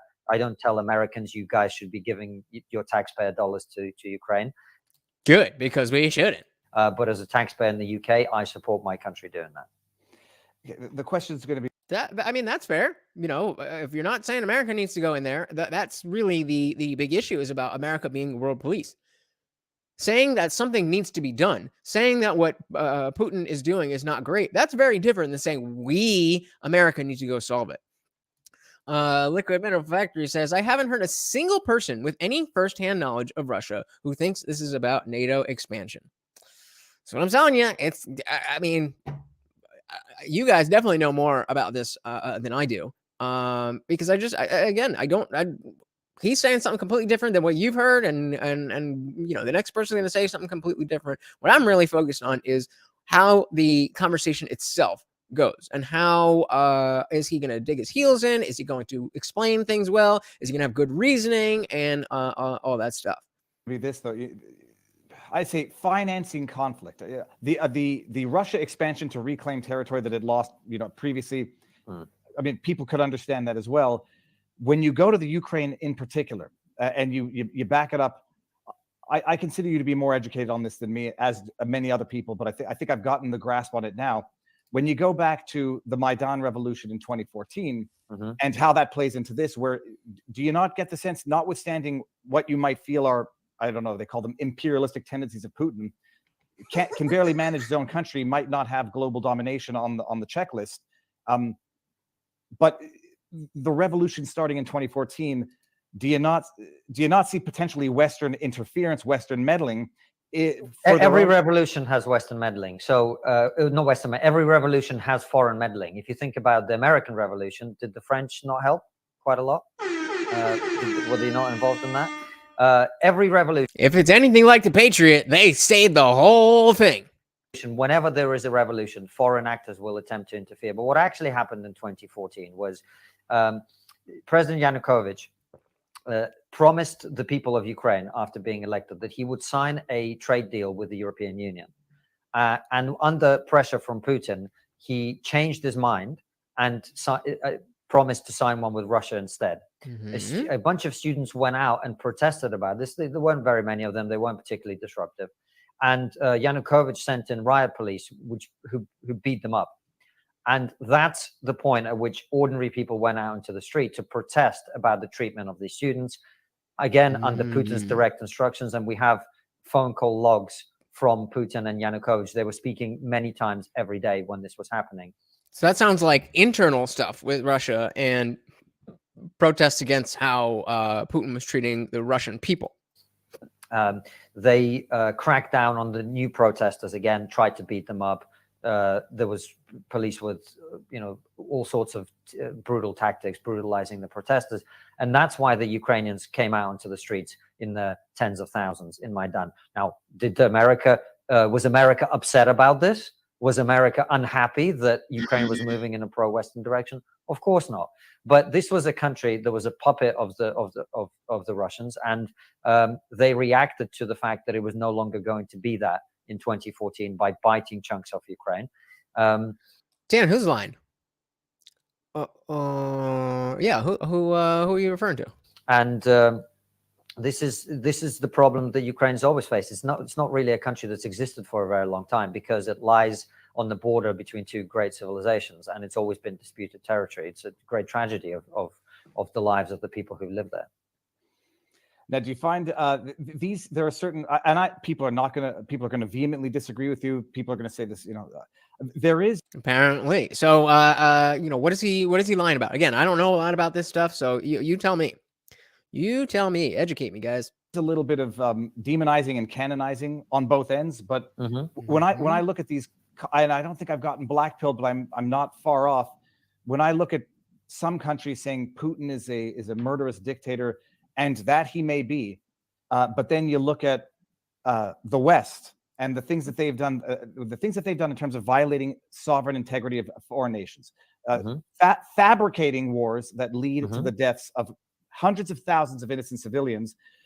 Part of me, this is also bringing it back to the discussion about, not political correctness, but doing evil while cloaking it with benevolence, which is sort of the way of the left today.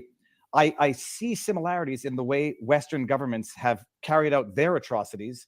They do it in a manner that allows them nonetheless to judge and create international conflict on the basis of other dictators doing it not so politely. So Putin. Yeah, I mean, for once, me and Now Freedom's on the same page. It's very hard, and you guys know I'm a red-blooded American. I love my country, but you can't ignore all of the entire military-industrial complex, and it's just very ironic for people to look at other countries and act like they're so horrible without even knowing what our country has done.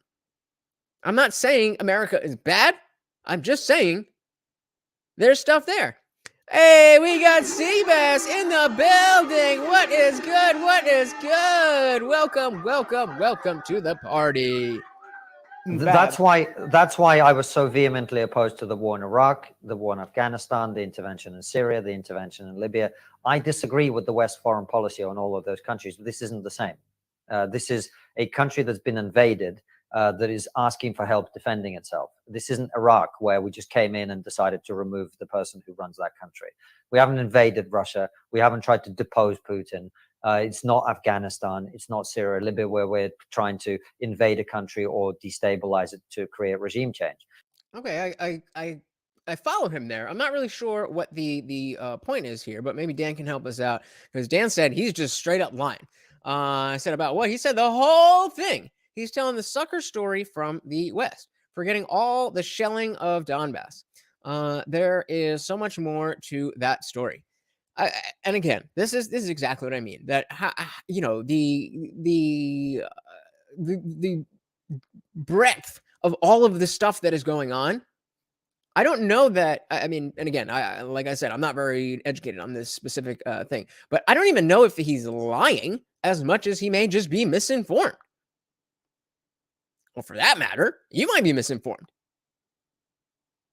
Again, I don't know, but I'm saying that's why I don't really like covering the war stuff as it's happening. In 5 years, or 5 years after the whole thing kind of ends, if we want to do a retrospective and look at what it was, if we want to talk about what was going on in Afghanistan and Iraq now, that's a very different thing than trying to talk about it in 2008, 2012, things like that. Isn't what worse? Liquid says, I recommend Stephen Kotkin on the Lex Freedom podcast. He's the leading scholar on Russian history. It is a great interview. Thank you. I will check that out. This is Russia's. See, this is what gets me, and this is why I don't get pissed off with people anymore. But I used to get quite pissed off with people when this first happened, because they were like, he gets a little pissed off in this one because and again, with not knowing exactly the contents. Viva does push back, so maybe we'll get some of what Dan is talking about here. Like, well, I'm anti-war and I'm anti-imperialist. It's like, no. What you are is pro-Russia expanding its empire. That's what's happening, right? And if you're anti-war, well, you can't then advocate for policies that allow an invader to win.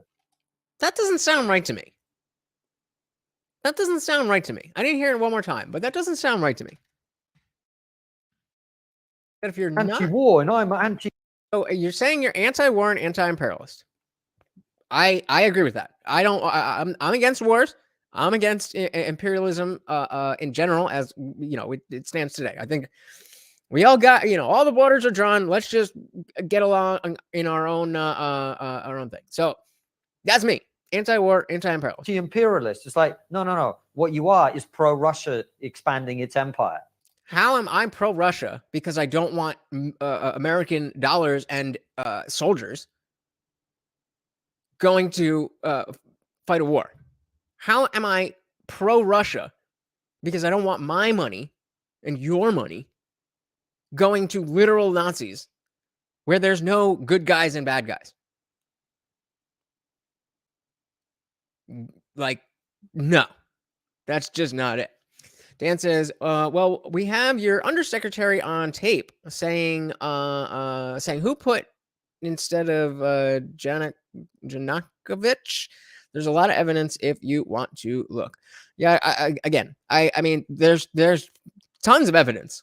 There's tons of evidence and information and articles and reports and stuff, but there's so much that I don't feel that it's a good use of my time to pick through all that, because I could spend 2 days reading everything that, you know, whoever you mentioned before. I could spend 2 days going through everything they've ever said about this, and then I can the very next day go to somebody else who seems just as credible, and they might say completely different things.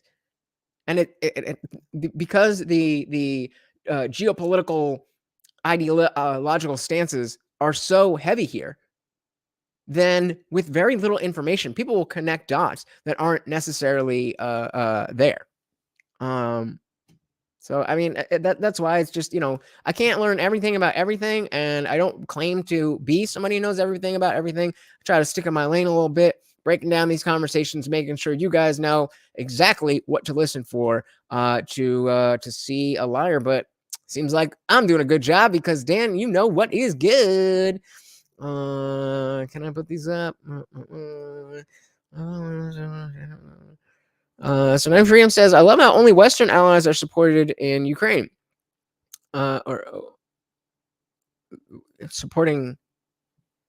Supported by or everyone else is like, bro, you guys do that all the time, and you made Russia do it.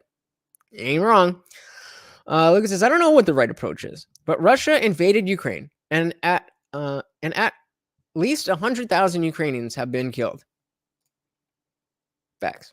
That's what's happening, right? And if you're anti-war, well, you can't then advocate for policies that allow an invader to win. That would be being pro-war. So when... No, I am anti my people getting into war. If y'all want to do whatever y'all want to do, go ahead. Go ahead. If Ukraine and Russia, if Putin wants to take over Ukraine, that's you know, what did Lincoln say? Thousands of Ukrainians have been killed. Okay, how does my tax money help the world? Exactly. You know, you mentioned earlier financing conflict. I mean, that's a way of phrasing it that I disagree with, because you're not financing conflict. You're allowing people to defend themselves who are being slaughtered. Semantic obfuscation. You're allowing people to defend themselves who are being slaughtered. Okay, well, how about the people we're slaughtering in Yemen? Can't talk about that, though. This is going to be the fundamental one screen, two films, which the bottom line to all of this is, I think there's room for good-natured disagreement. And what upset me is that my tweets, which this morning I tweeted out. No, don't worry about it. Why don't we just talk about the issue? Forget about the tweets. I'm not pissed off with you. Okay, no, I was going to say, like, it's all good. Even yesterday, well, with Getting Ben spicy. Shapiro, you know, going back and assessing his position on vaccine, where it's disagreement. But anyhow, so Exactly, Liquid. This is the problem with Konstantin's pro-war or anti-war thing. Not saying we should get involved is one thing. Whether or not Russia is the aggressor is a different thing. And so we can say, yes, Russia is clearly the aggressor, but I don't want to get involved in it. And it says Russia only came to help Donbass, independently Donbass. You asked them to come. You asked them to come for 8 years. Yeah, I mean it's just too easy. It's too easy for everybody who doesn't, because I pay attention to stuff that's going on. Geopolitics and foreign affairs are not my strong suit, as I've said. But even somebody who is in the weeds like me doesn't know about this stuff. And it's very easy for the propaganda machine to just make it seem like whatever they want, and that Ukraine is amazing and Russia is horrible, and therefore we need to get involved. And I just don't follow the last part.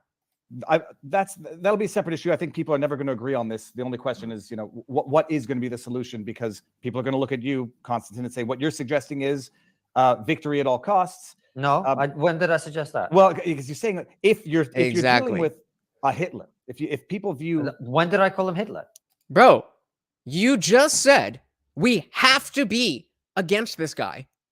Otherwise, we are pro him. This is the same kind of argument that with, I don't know, let's use the trans issue. If you don't if you don't believe that a man can change into a woman, mind you, these are the same people who laugh at Christians for asking about evolution and asking why they're still monkeys. Y'all are doing the same thing. And now this guy just put out a thing that said you can't be you can't have a non-interventionist position. You're either for it or against it. And that's just not the case. And so now Viva is trying to frame it in a way that is fair. And you just have Konstantin here saying, nope, I didn't say that. I didn't say that. I didn't say that. I know you didn't say that. But that's what you did say implies. Well, no, well, okay. If you're dealing with someone who you think has... See, this is what people who think what you think about people who think what I think. Well, but no, I don't say any of those things. I didn't say Putin was Hitler. You said he was a murderous dictator. Now he is, but I don't use that as the reason. I said it is in the West's interests to prevent an irredentist Russia from expanding westwards. I agree, Mike. American soldiers should never, ever, ever have to die for another country. I have the utmost respect for anybody who is willing to put their life up to protect me and my rights and my countrymen. But that's where it ends. That's where it ends. If there's not somebody coming to invade our land, then what are we doing? I understand that NATO exists and all that, but I'm saying I don't like it. Like I was going to say, I care less if Russia takes over Ukraine in the big scheme of things. It's not going to matter to the world. I mean, it'll matter to the world, but it sure ain't going to matter to me. Dan said, no, Ukrainians are clearly the aggressors for bombing Donbass for 8 years. Look into Minsk 1 and 2 agreements to understand. That's what I'm saying, man. Anybody can come in with anything. Anybody's going to say, this is the right answer. No, that's the right answer. No, this is the right answer. Well, that caused this, and they did that because of that, and that happened because of that. And it's like trying to understand the Israeli-Palestinian conflict. I don't know. That's it. I don't know. That's all I said, right? Nothing about Hitler, nothing about victory at all costs, right? I didn't say any of those things. No, well, first of all, one does not have to say Hitler in order to conceptualize a Hitler-esque someone bent on territorial conquest. But okay, you're right. I don't think that was actually people's problem with Hitler. I think it was more to do with the Holocaust and everything. But look, I am not like, oh, Putin is bad, we must like, that's not what I'm saying. Aren't you though? Aren't you though? Kind of seems like you are saying that. Putin is doing what any Russian leader who's achieved the consolidation of power that he has achieved would do in his position, right? And it's the West's job, in my opinion, to prevent that from happening if we want to remain the world superpower. And by the way, I translated several of Putin's speeches. So it's not like I have some caricature of him. As a professional former translator, I translated the speeches and I put them on my Substack. So you can hear from the horse's mouth what he wants. Oh, yeah. And so I've actually listened to Joe Biden. So you can get real information about what's going on in America because I've listened to Joe Biden's actual words. Do you see how silly that is? And both him and Sergei Lavrov, the Russian foreign minister, have been extremely clear what this is all about. They want what they call a new world order. And that means pushing America off its pedestal and creating this multipolar world, right? What do they mean by that? They mean a world in which China and Russia and the United States are equals, right? Now, we know that that is a fundamentally unstable construction. Yup. You cannot have an absence of hierarchy in human civilization. What happens is somebody will attempt to vie for leadership, and what you're going to get is actual World War III if that happens, right? Okay, and again, I'm with him there. That if we try to act like everything's kumbaya and we're all going to be equals and we're all going to, that's not going to work. That's not going to work. But that is not then the direct conclusion that, okay, so we have to send our money and eventually our people. If you don't think that is where this is going, then I don't know what to tell you, because you don't have to be, you don't have to understand the actual events of the war to see that the level of American intervention is escalating,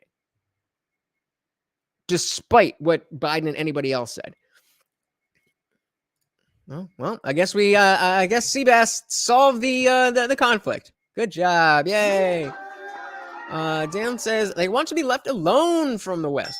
They don't want all the woke shit. I said, shit, me too. I am very comfortable with an American-dominated world. That's what I want to see, and that's why it's in our interest to make sure that it remains the case.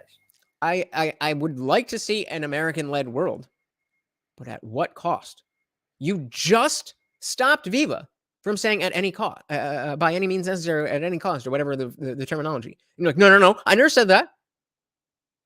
So then what is it that you are saying, bro? See, that's where the issue. If one is comfortable with an American-dominated world, you're comfortable with a world in which the atrocities, the war crimes are just committed. No. I'm not. Well, because I am against those things. Those invading Iraq and invading Afghanistan was not necessary for the United States to remain a superpower in the world. Those are foreign policy mistakes that I disagree with. The same with Syria, the same with Libya. You don't have to buy into the neocon project to think that America is a force for good in the world, which it is. Okay, we agree there. We're getting to that, America being a force for good in the world, and the Russian New World Order. It does seem, or it does feel like America itself is working towards a New World Order itself as well by forming basically a global type government, which is why I think people are actually sort of amenable to looking at Putin and Russia, not China so much, but Putin and Russia as sort of the resistors to what people see as the New World Order of the West, which is dominated by all of the things that you noticed in Russia back in the day. Exactly. Speech, exactly. Getting people to believe the absurd that men can be women, women can be men, and that the people in Chernobyl were not radioactive. It was just in their heads. Exactly. So Ligament Factory, if you just join the Discord, you can drop any link that you like, and maybe we'll do a whole show on it. One of the last shows, Mike sent the link to me. Speaking of Mike, says the media has no credibility. We can't get information that we trust. That we can all agree on. Right. So you don't think this happens in Russia now? Well, I could tell you this. I don't know what happens in Russia now. Okay, so in Russia now, if you call the war in Ukraine a war, you go to prison for 10 years. Okay, that's what happens in Russia. And your point is that the multipolar world that you want to be living in? Well, but then the flip side to that is in the Ukraine, if you act in a country, I don't even know if you're allowed to even say things anymore in the Ukraine. There you are. It's just as tyrannical as in Russia, but for the good. No. In Ukraine, what's happening? This is a country at war that's defending itself, and it operates under wartime rules, right? All this stuff about how he's banned the Orthodox Church, complete bullshit. What he banned is the Russian Orthodox one Church. element, that got sort of blown up. Who were open collaborators with Russia. And I know this because I have members of my family who are part of that church who were saying to me on the day the invasion happened, I am so glad they've invaded, right? So I know about these people. People say Zelensky's banned political opponents. Oh, no, he banned Viktor Medvedchuk, whose daughter's godfather is one Vladimir Putin, who's been funded for 20 years from Russia to create an alternative power structure in Ukraine so that when Russia invades, this guy can take over and lead. This is why, you know, all Anybody who can fact check any of that, help me out, because he's presenting this story that we are getting such a skewed view of the reality, which I completely understand, agree. I think that regardless of what I don't know, I do know that propaganda in wartime specifically is through the roof, but I'm not really sure what his point is. Like, it sounds like he's just kind of rattling off stuff that he knows without going anywhere. all these Scott Ritters and all these other people are like, oh, you know, they invaded with only a small number of troops because they're not really trying to take over Ukraine. No, they invaded with so few troops. It's because Putin's intelligence was telling him that Ukraine was about to fold. We've got loads of people on board. We just take the airports, we get Zelensky, and then we've got the country. That's why they invaded with a small number of troops and got their asses kicked, right? And of course, they know without Trump in office that luckily, the world wouldn't act, or America wouldn't act as the world police, because not going to happen under Trump. The reason Zelensky's banning these people is they're open collaborators with the enemy. Anybody see the last episode of The Last of Us? The collaborators. This is why I don't trust anything. I don't trust anything. Because we got people on in every direction saying they know exactly what's going on, and all of you are saying different things. I don't know what to do. What did the United States do when they were attacked at Pearl Harbor? Took 120,000 Japanese Americans and threw them in internment camps. Yeah, right? they committed. Zelensky hasn't done that. And I'm no fan of Zelensky. I did not approve of his election. I thought he was a bit of an idiot, frankly. And he's actually shown himself to be a very courageous and principled leader in a very difficult situation. And for all these idiots on the... Speaking of idiots, so because Ukraine has not created internment camps, they're better than America? Is that your point? What are you talking about? Yeah, it did not go very well. Well, I mean, probably, you know. Internet. This is what really pisses me off. These guys on fucking Twitter going, oh, Zelensky is this. Well, why don't you go and lead a country at war? Why don't you actually put your life on the line if you're so courageous, instead of criticizing people whose name you didn't know until the invasion happened? So Freedoms brings up a good point, and just what is this guy doing? But this is exactly why I wanted to bring this to you guys, because they are a big and growing podcast, and they have lots of guests that we would care about. And like I've said, we've done a number of episodes with them before, and we're likely going to do more episodes with them. And so when we're listening to the Triggernometry podcast, this is the stuff that we want to remember. This is the stuff that we want to keep in mind as we hear him speak to those guests. Lucas says he's saying the same thing everyone with firsthand information of Russia is saying. Well, I'll tell you this, okay, and this actually, it comes back to something in the beginning where you say, look, if you're going to have a conspiracy to really prevent a Hitler from rising to power, it really had better be Hitler. And now it's like, it sort of seems like it's been watered down, where you can ban political opponents if they're related to someone who's a political adversary. No, not related, funded by, in order to create an alternative power structure and openly collaborating with the enemy. And this guy was exchanged in the prisoner exchange by Vladimir Putin for like hundreds of people. That's how valuable he is to Russia, right? So this is an enemy collaborator. This is like a Hitler agent in America. Oh no, they banned him. God forbid. Well, again, if we're talking about and maybe this is just my ignorance, but when you say collaborator, I don't understand why, like, if Putin is still talking, if Putin is still doing what Putin is doing, then why is there a need even to ban people from speaking? If you're in the right, then just let the people who are wrong be wrong. All right. Well, we're to. I think some of the chat says move on to another topic because politics ruins I'm everything. enjoying this. By the way, I get worked up talking about this, but it's nothing personal. I get annoyed with people spreading false narratives about this who don't understand what's actually happening. Well, no, because right now it is, I'll say, a little bit of spin because there were some who said, yeah, he banned all religion when it was that one specific. That won't justify it to some people. And you say, well, we're at war, so war measures are normal. Yeah, that's great. We invoked the War Measures Act in Canada, and we saw what the government did with it. When the government doesn't give up power once it takes it, and it invokes the War Measures Act. No, but this is a country There is nothing so permanent as a temporary government measure. that's actually at war, unlike Canada. Well, I mean, read Orwell's preface to Animal Farm. He talks about the fact, even Orwell talked about the fact that in wartime, censorship is quite acceptable for certain things. Orwell said the level. That sounds like cope. That sounds like cope. I don't, again, I am coming from an ignorant perspective here. But when we're talking about silencing people, I just need a stronger case than, well, this guy's bad for what I like. Yeah, I agree with you, Mike. It seems like he is, and I mean, I don't blame him being Russian, but like Liquid's saying, he's saying the same thing that everyone from firsthand information from Russia is saying. And again, there's no like one side to this. There's no right and wrong. There's aggressors and there's people who are doing it, but it goes back and back and back and back and back and back and back. And so the idea that it is just this one way, I just don't accept that. Exactly, Dan. Nobody talking about literal Nazis with swastikas and iron crosses and stuff on their uniforms. Silence.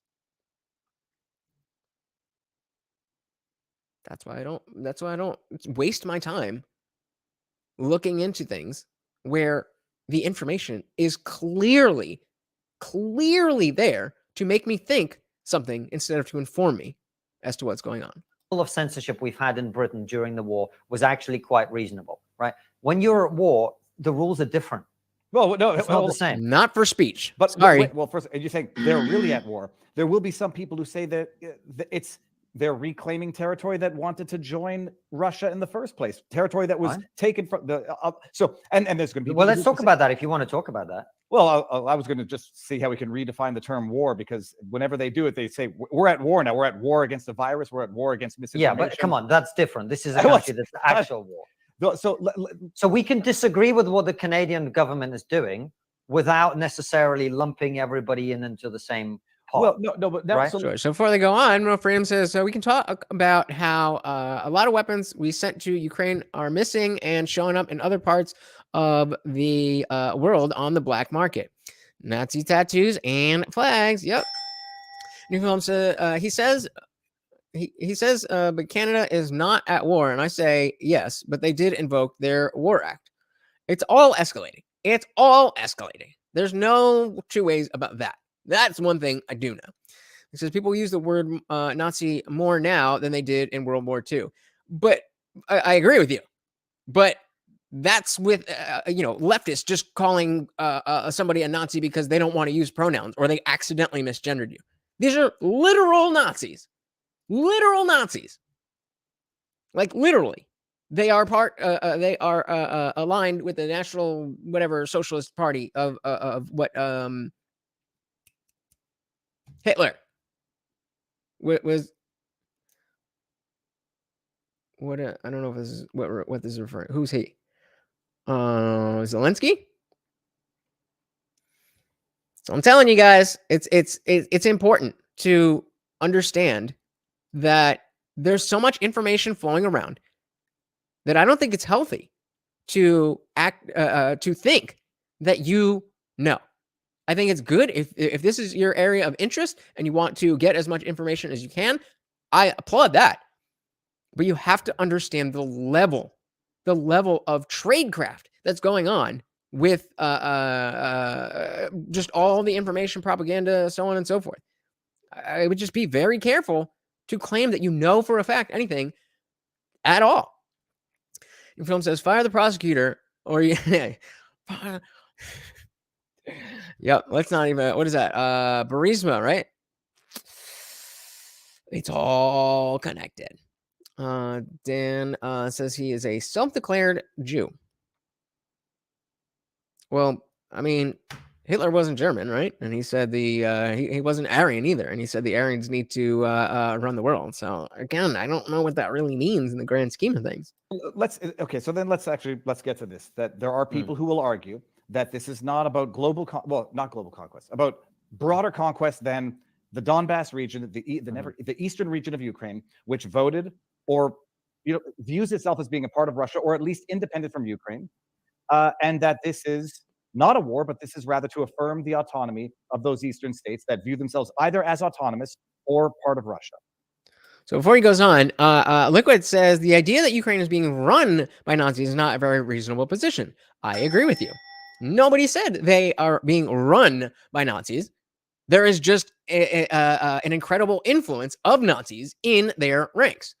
Hey, we got Harley in the building. What is good, girl? Welcome to the party. We are trying to figure out what is going on with Viva Frey and Konstantin of the Triggernometry Podcast, and the conversation is going left.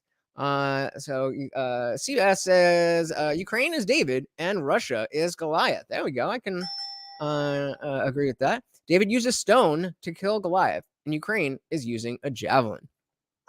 Nice one. Okay. So let's back that up. See exactly what that this is not a war, but this is rather to affirm the autonomy of those eastern states that view themselves either as autonomous or part of Russia.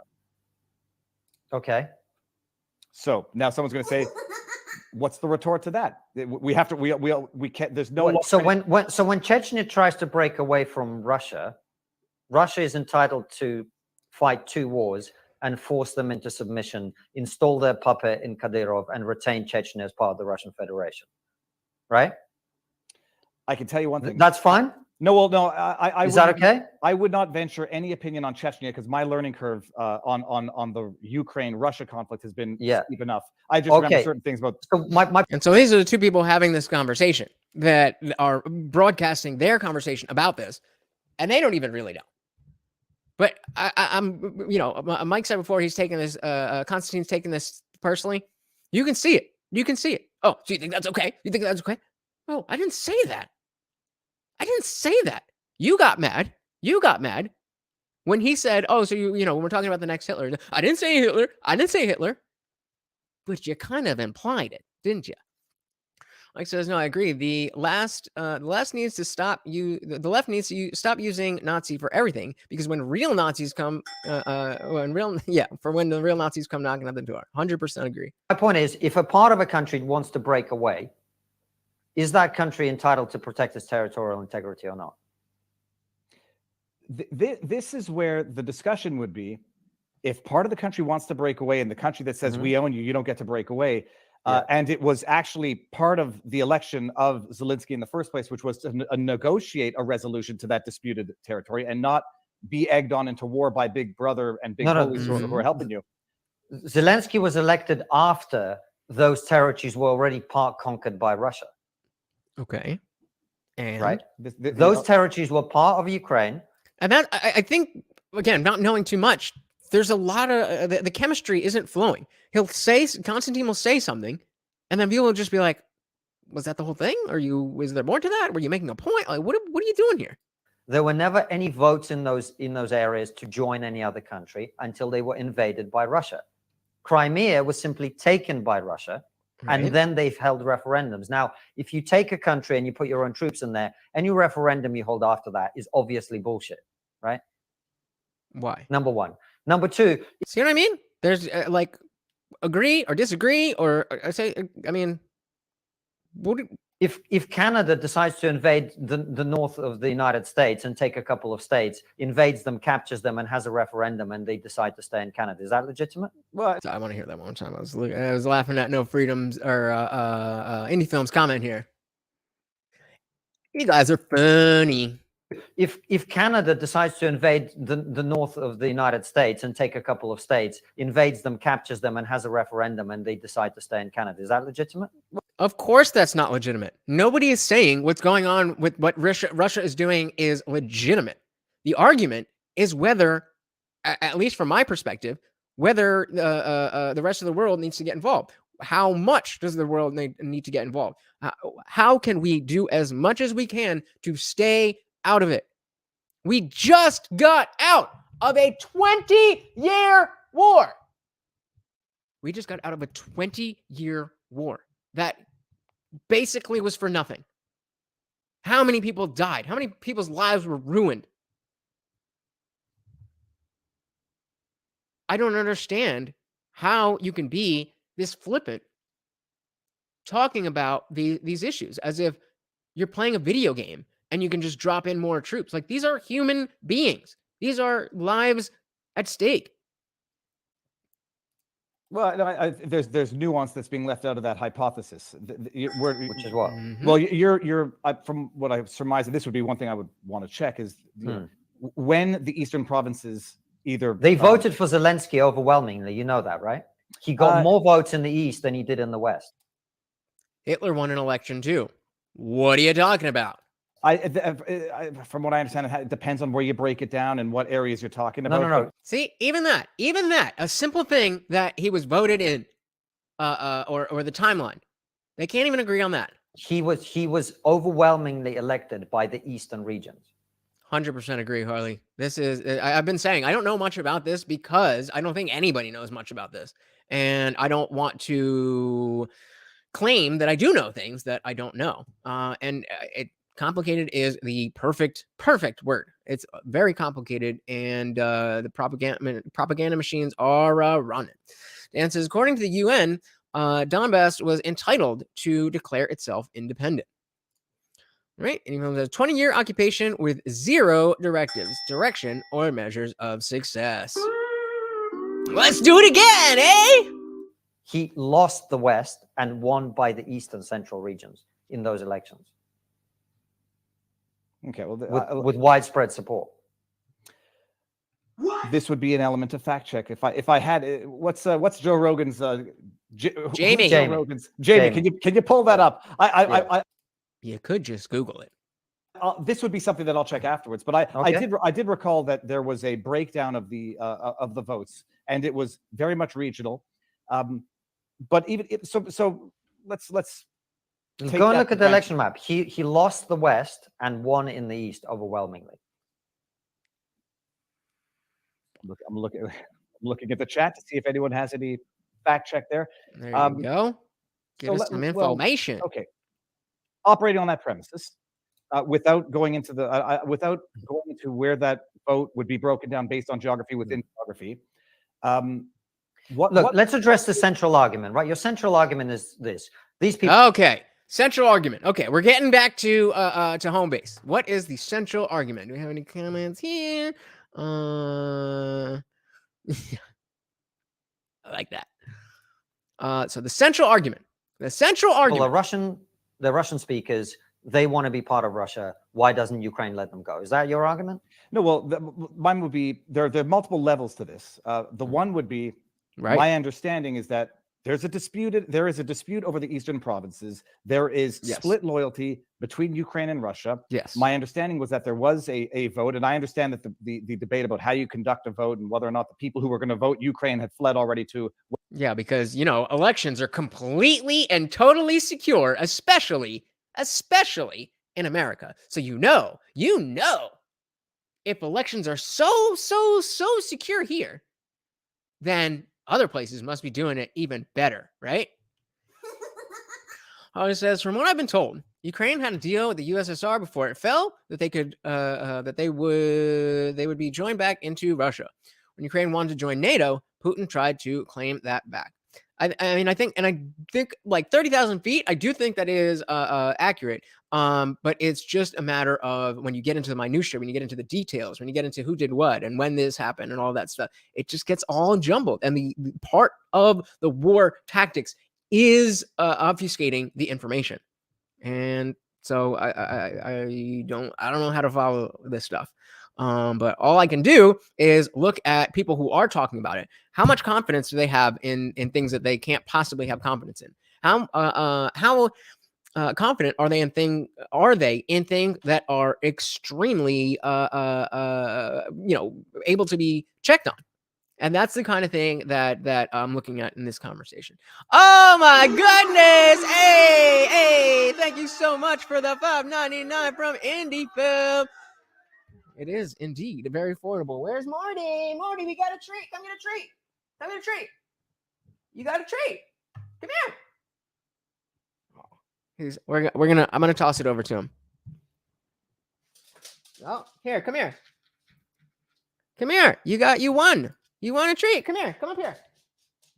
Good boy. There you go. Say thank you to Indie Film. Thank you so much, brother. Really do appreciate that.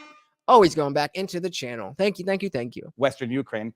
Nonetheless, there's a dispute over eastern provinces, which historically have changed hands a number of times. So not like Canada just invading the U.S. Historically, it changed hands. Have independents who don't want to be a part of Ukraine or Russia, but be independent. And Ukraine says no. Zelensky elected in 2016. What was it, 2014 or 2016? I think it's 2017. I don't remember. He was just making an argument about the timeline of when he was elected. How can you be making comments on the timeline of when he was elected if you don't know when he was elected? I'm terrible with dates. Yeah, me too. Well, he was elected in having run on a platform of negotiating a resolution or at least engaging in it. Gets elected and then reneges on any form of negotiation now that he sees he has the backing of NATO powers. Okay, I don't think that's what happened. Okay, I don't think that's what happened. What happened, I think, is both actually neither Russia nor Ukraine were particularly happy with the Minsk Accords. They were not sustainable. Neither side followed them, and that's why you have the conflict that you have. But this, you got to remember, this all goes back to how did this whole thing start? It started with Russia invading and annexing Crimea and invading those two eastern regions and supporting the people who broke out there. Like you talked about foreign intervention. I mean, it's exactly the same thing, but the other way around. Russia funded and supported these rebels in order for that conflict to start in the first place. If Russia wasn't meddling, everything would be fine. Well, but then you can make the same argument of the U.S. meddling with the Soviet Union, and that's not. I don't understand this idea that people take where certain military actions are okay and certain military actions in the same context are not okay. Is it okay for a country to invade another country and take it over?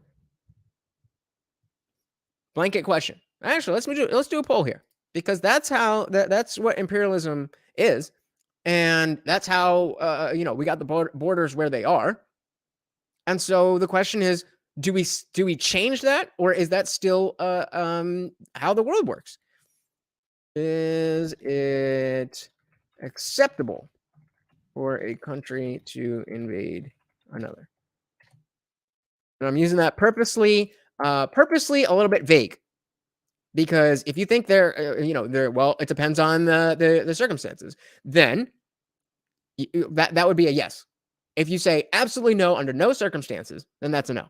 So if you leave the possibility open, that is a yes. So Indie Film says, you got to remember, this all goes back to when communists took over Russia and decided to invade all their neighbors and subjugate them with the iron fist. And you can go back even further than that. You can go back further than that, and that, and that, and that. You can go back to the Mesopotamia era.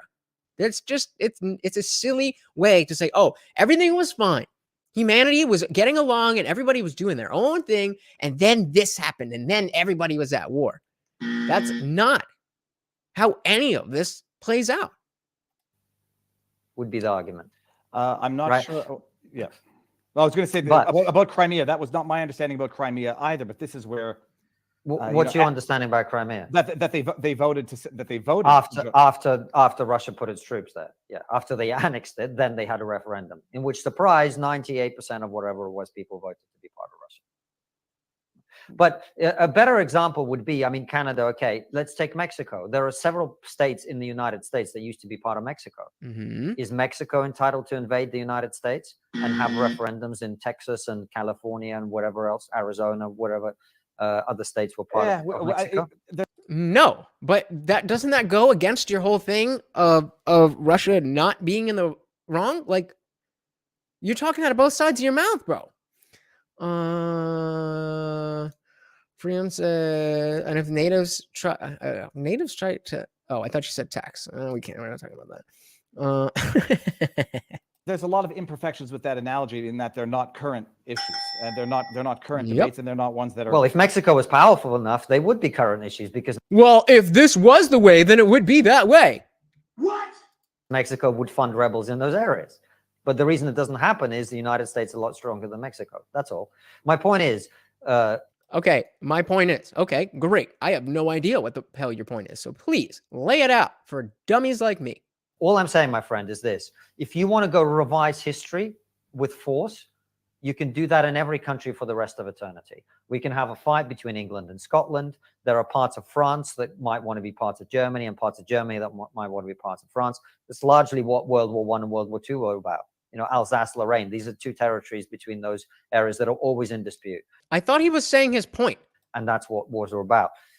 You want to revise history with military force? Okay, fine. We can have that conversation. But who's revising history? Well, let's go. And yeah, I have no idea what Mexico has to do with this. Let's go back because I do want to understand this. What he said, this is my point, and then said a bunch of stuff, and I didn't understand. Between England and Scotland. Let's go back to the Mexican. Well, if Mexico was powerful enough, they would be current issues because Mexico would fund rebels in those areas. But the reason it doesn't happen is the United States is a lot stronger than Mexico. So he's saying there's two countries. He's talking like Kamala Harris now. See, America is a country and Mexico is also a country, but they are a weaker country. So America, like, what? But he's going to tell us his point. Let's see if we got anything from yeah. They I got to read this first. Yeah, No Freedom says this fool just wants to pick and choose who he thinks is justified and who is not. He already believes his side is right no matter what new information is brought up. And that is why it is so disappointing that when we are watching the other, the Triggernometry podcast, and him and the co-host come out and act like they are, so knowledgeable, they're and just on point with all of this. You're kind of just acting the same way. You're kind of just acting just like the wokies. That's all. My point is, all I'm saying, my friend, is this. If you want to go revise history with force, you can do that in every country for the rest of eternity. So does anybody know what that phrase means? If you want to revise history with force, I don't understand what the sentiment he is trying to say. Like, what does that mean? Hey, we got Mansa in the building. What is good? What is good? Welcome to the party. Said he is talking about how parts of America were parts of Mexico, and if Mexico was stronger, they could take it over. Right, and I understand that. So we're trying to determine if he's trying to make that comparison to the Ukraine and Russian conflict. But we agree that while it's like, I think, okay, if he wants to use Mexico and America, then the proper analogy would not be, is America going to react to Mexico trying to take their territories back? The correct analogy would be, should Russia get involved with the Mexican-American war that he's proposing? Would it make sense for Russia to do that? Obviously not. Yeah, exactly, Mike. This is his whole this is his whole part. I mean, he could have just played the Kamala Harris clip. And Film says, I would bet that if you had a vote in the southern states of the United States of America, in the northern states of Mexico, and the northern state, let's try that again. I would bet if you had a vote in the southern states of the United States and the northern states of Mexico, the northern states in Mexico would vote to join the U.S. Yeah, I mean, I would agree with that, but I don't think that's what he is talking about. I think he's talking about them taking America back to be part of Mexico. We can have a fight between England and Scotland. There are parts of France that might want to be parts of Germany and parts of Germany that might want to be parts of France. That's largely what World War I and World War II were about. You know, Alsace-Lorraine, these are two territories between those areas that are always in dispute. And that's what wars are about. You want to revise history with military force? Okay, fine. We can have that conversation. Again, he's saying that phrase again, but he doesn't explain what revision are we talking about? What revision are you alluding to? And how is... I don't understand what he's talking about with history. Am I dumb? Do you guys get it? Monza says, America's helping Ukraine because Russia is the big bully and would walk over Ukraine without the help of Big Brother America.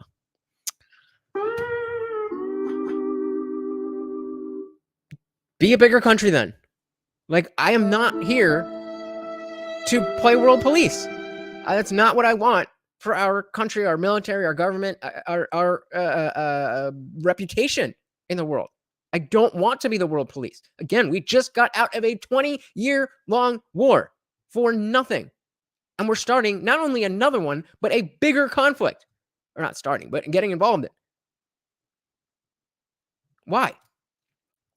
Howard says, well, Russia probably would. We don't exactly have the best relationship, and any chance to weaken us, they'll take it. But they wouldn't weaken us. That's the point. The point is that because we're America, if we're only fighting Mexico, and then Russia comes in, we will have no issue fighting them both. And so, yes, they might weaken the U.S. forces a little bit and help Mexico a little bit. But at the end of the day, it's going to be way worse on them to jump into the conflict than to just let it play out as it will. Let Mexico try to do whatever they want to do. And then when everybody has every citizen has 7 guns and the military's in the front line, let it play out. Let's see. I don't and how is that relevant to the conflict that we're talking about? Yes. Oh, yes, you are correct. Thank you so much, Dan. And I am sorry about that. I'll just finish these and get these back in. But thank you, Dan. Ansa says, then you're all right with the bigger country walking into any country and taking it over. Not all right with it, but what is the opinion that I'm supposed to have about it? We're just supposed to take our money and people to just go around the world and make sure everybody is perfect. That's not realistic. There's always going to be people that are governments that are trying to overtake other stuff. There's always going to be governments that are trying to expand. There's always going to be groups within countries that are trying to overtake that country. This is the world. This is the entire world we're talking about. We simply cannot be the world police. And you fellas, that's exactly the point earlier. We're using the opportunity to weaken Russia. The problem is Russia's already weak. But why do we need? I don't. As far as militarily, is it worth it for us to weaken them to the extent that we are? Wouldn't we still be significantly stronger than Russia if Ukraine was part of Russia? That's a genuine question. I don't know, but I don't. It does. None of it makes sense to me. None of it makes sense to me.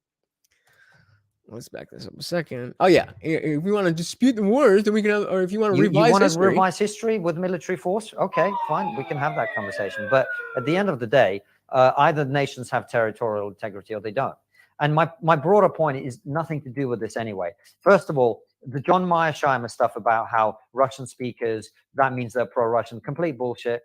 All of my family in Ukraine, north, east, south, west, all are Russian speakers. None of them are pro-Russian in this conflict. By the way, even the ones who were in the Russian Orthodox Church, who were pro-Russian from another part of my family, they've all changed their minds after they saw what Russia was doing in Ukraine, surprisingly enough. So this narrative about how these regions were desperate to break away, no, they weren't desperate. There were some people in those regions who were funded and supported by Russia who decided that they would like to be independent or actually part of Russia. Lots of other people didn't want. You would be surprised to hear most people don't want to be at war. Really? I thought before you said that those who are anti-war and anti-imperialist are really just pro-Russia. But now you're saying most people don't want war. Which is it? You can't have both. Mike says the government wants to pick the winners and losers in business. They also want to pick winners and losers for countries. Yeah. I mean, that's all this is. And so the idea that, so let's end this poll here. We got 78% of you saying that it is acceptable.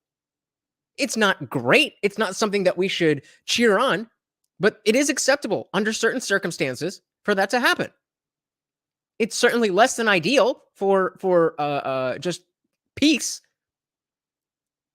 but just wishing that everybody gets along, kumbaya, that's not how the world works. And so either we do have to be the world police, or we have to accept that not everywhere is going to be like America. And newsflash, even if we do try to be the world police, the whole world is not going to be America. And Indie Film, again, thank you so much. The sponsor of the stream says exactly, it's an opportunity to spend. Bro, that's it. That's it. It's money or it's an opportunity to spend money. End of story. End of story, in my opinion. Like says, my son was of age to fight for a country. I wouldn't want to send him anywhere unless he's fighting to protect America. I completely understand that. Why would anybody want to send their son or go themselves to fight for other people? Now, if America was this perfect utopia, then maybe we could have a discussion about what we need to do in the rest of the world. But we have a homeless problem, we have drug problems, we have mental health issues, we have violence problems, we have law enforcement issues. How about we focus on those first? How about, like Jordan Peterson says, clean your room? Holly's on point. Biden's got to make back all that money for the equipment he lost in Afghanistan. Yup. And not to mention all that money that was printed. The surprise we should recognize, the miracle that is currently happening is that we still have our guns. I would 100% agree with that. They are fighting. But I don't find it too surprising because I think that is a stopgap. As far as this stuff is going, I do think that is a red line that I don't think Americans will allow the government to step over. I'm hoping.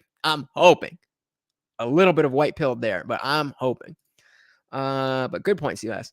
In film says 78%. Yes, we need to invade Germany. Yes, we needed to invade Germany, and we needed to invade Japan. Yeah. I mean, that was a circumstance where there was other things going on. And so if you want to take a look back at that, then we're talking about, is it okay for not okay, but is it acceptable for Germany to have invaded Poland? So I'm going to say Austria. And so then it's like, well, okay, no, that's not great, but we're not talking about the cost of haul. I don't even know what words are, whatever, but the cost of haul, that's what we're going to call it from now on. That's a very different circumstance than just two countries fighting for territory. But the fact is, this is how the world works. I don't know how many times I can say it. That's how the world works. So that's the conflict. But the real truth of it is, man, is the real truth. From a Western perspective, it's nothing to do with that. It's about what do you allow Russia to do. And in 2014, again, that's the wrong framing.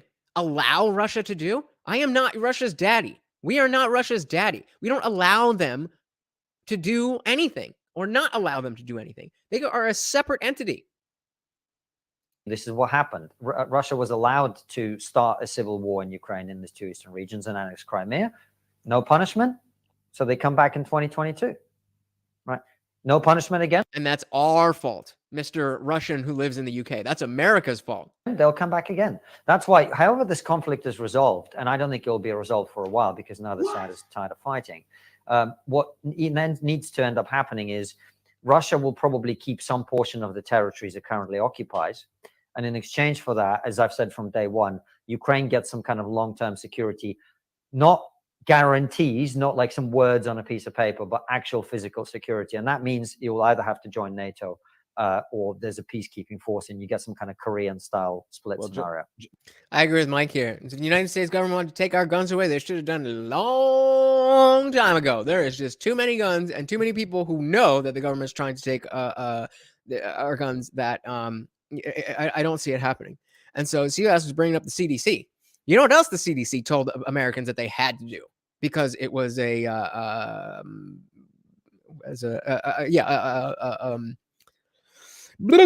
health threat. The jab. How many people didn't get the jab? Enough that if all of them had guns and all of them were in that type of I'm trying to be careful with my words here, in that type of conflict, it ain't gonna be pretty. And Joe Biden certainly cannot have that on his record. That's also the just a very big elephant in the room that we are now not only just talking with different territories and stuff, but the nuclear game is afoot. I said the United States. Harley says, I understand sending first aid for those who need it. But when it comes to weapons, that is something we have to be careful with. Completely agree. I think that is crossing a line. And so does Putin. So I've heard. Sees that as an aggressive act to give the enemy weapons. I'd be mad too. Funny how under Obama we allowed Russia to take Crimea, and under Biden we have allowed Russia to invade Ukraine. Yeah, I mean this is both of them, because I think if we had gotten a different Republican president, something probably would happen.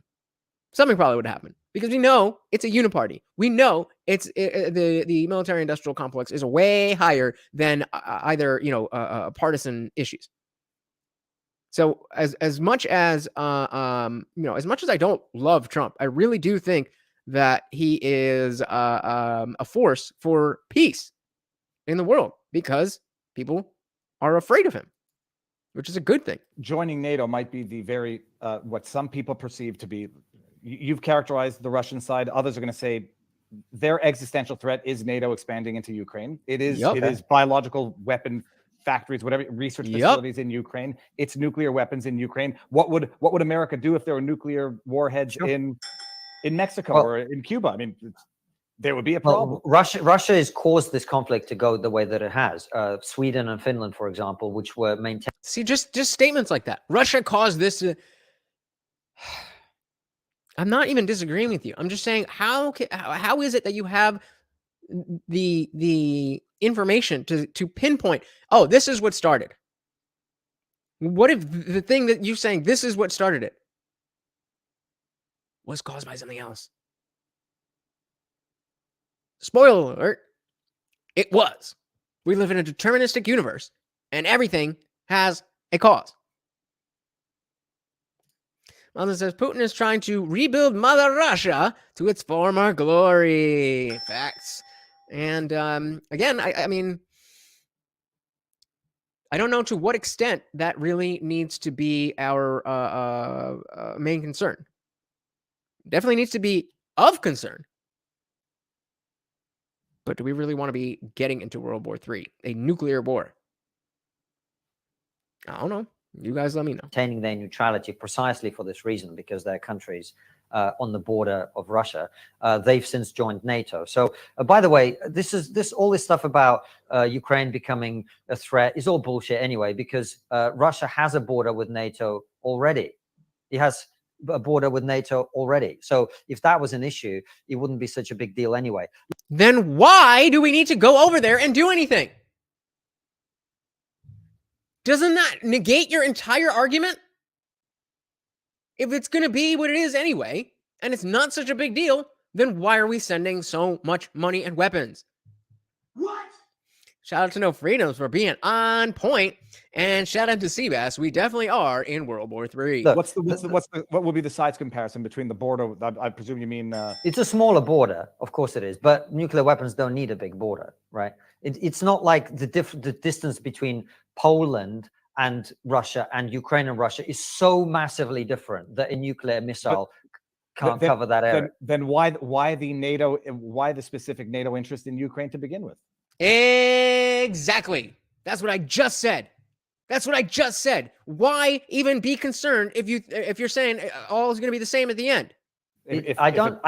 Well, this is what I was going to say is, do you know who are the biggest supporters of Ukraine's defense by percentage of GDP? Liberals! The biggest supporters of Ukraine's defense, meaning contributors to this conflict financially with weapons, Ukraine's defense. By GDP, so it's not going to be by raw number. It's going to be per capita. Well, let me think. I'll say the U.S. anyhow. Indie Film, I think you just hit the nail on the head. Crazy thought here. Perhaps we're spending cash in Ukraine because Biden is compromised. I think the crazier thought would be that this is not true. In my humble opinion, it cannot be. I mean, we know. This all goes back to the Hunter Biden stuff with Burisma and the prosecutor that he got fired. All of that stuff. We know that. Am I saying like Konstantin is saying that is the first event in a timeline? No. I'm just saying it is very clear that whether through Hunter himself or directly, he is compromised and has financial interest in Ukraine. What about the Balkan states? Yeah, who knows? I don't know what's going on with the eggs here. Howard says there are no nukes in Sweden. Sweden told NATO that they would not allow nuclear weapons near their country. They don't want the liability. Well, they can afford to stay out of it because America takes the lead and say, oh yeah, you guys are gonna be part of the group and we'll protect you, but you don't have to actually protect anything. We're gonna protect you. And if something happens over here, well, I guess you just don't have any nukes then. Okay, Latvia, Estonia, Lithuania, Poland, Sweden, Finland. What do you think these countries have in common? They all end in A. A border with Russia. What do you think they know that people on Twitter don't? I think that statistic. They are risking so much. They are risking confronting and antagonizing an aggressive Russian state by supporting Ukraine. Why do you think they're doing that? Why don't you just tell us what you think instead of drawing out this thing? Well, why do you think this is? Why do you think that is? Why do you think this is? Mama, I was going to curse. I'm getting better. Why do you think this is? That's why we're listening to you. Well, you're going to say for the existential fear of Russia expanding. They might be correct. Next in terms of why do you think Latvia, Estonia, Lithuania, Sweden, and Finland were desperate to join NATO? Well, I'm for the protection that we're talking about. I got to it before the chat. I think the GDP argument comparison is nonsense. I mean, that's because you're dealing with such small entities in the first place that it almost becomes a meaningless comparison. So this is why you need to stop trying. And I'm calling out Viva here because he knows where Konstantin is going with this, and apparently a lot of people in his chat do as well.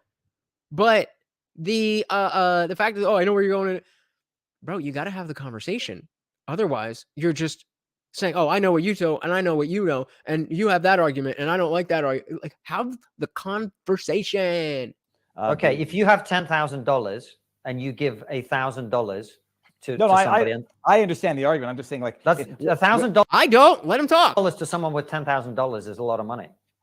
How much would they be giving? How much would they be dedicating of their GDP if the U.S. were not also funding this? Financing. I have no idea. It would be zero because they would have no chance of anything, and they would probably.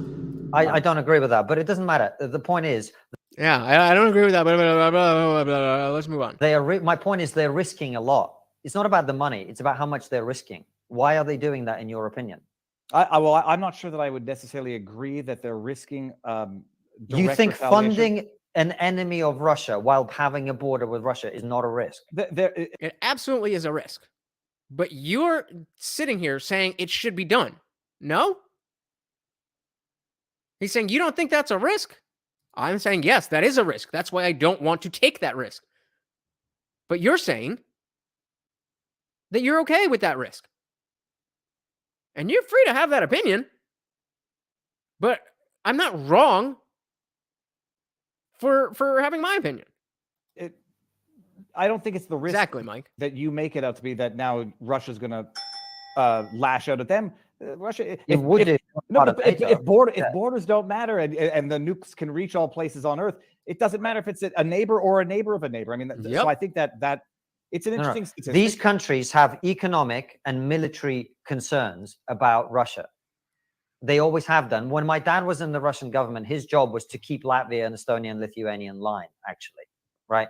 These countries are in Russia's sphere of influence, and those countries have been invaded by Russia over and over and over and over again throughout history. And that's why they wanted the safety of being in NATO, just like Ukraine wanted the safety of being in NATO. And just so everybody also understands, the purpose of a discussion out there is not to convince anybody. I'm actually more interested in hearing Konstantin flesh out his opinions. And are you? Because you keep cutting him off when he's saying this thing. The smarter people on the internet are going to dissect it.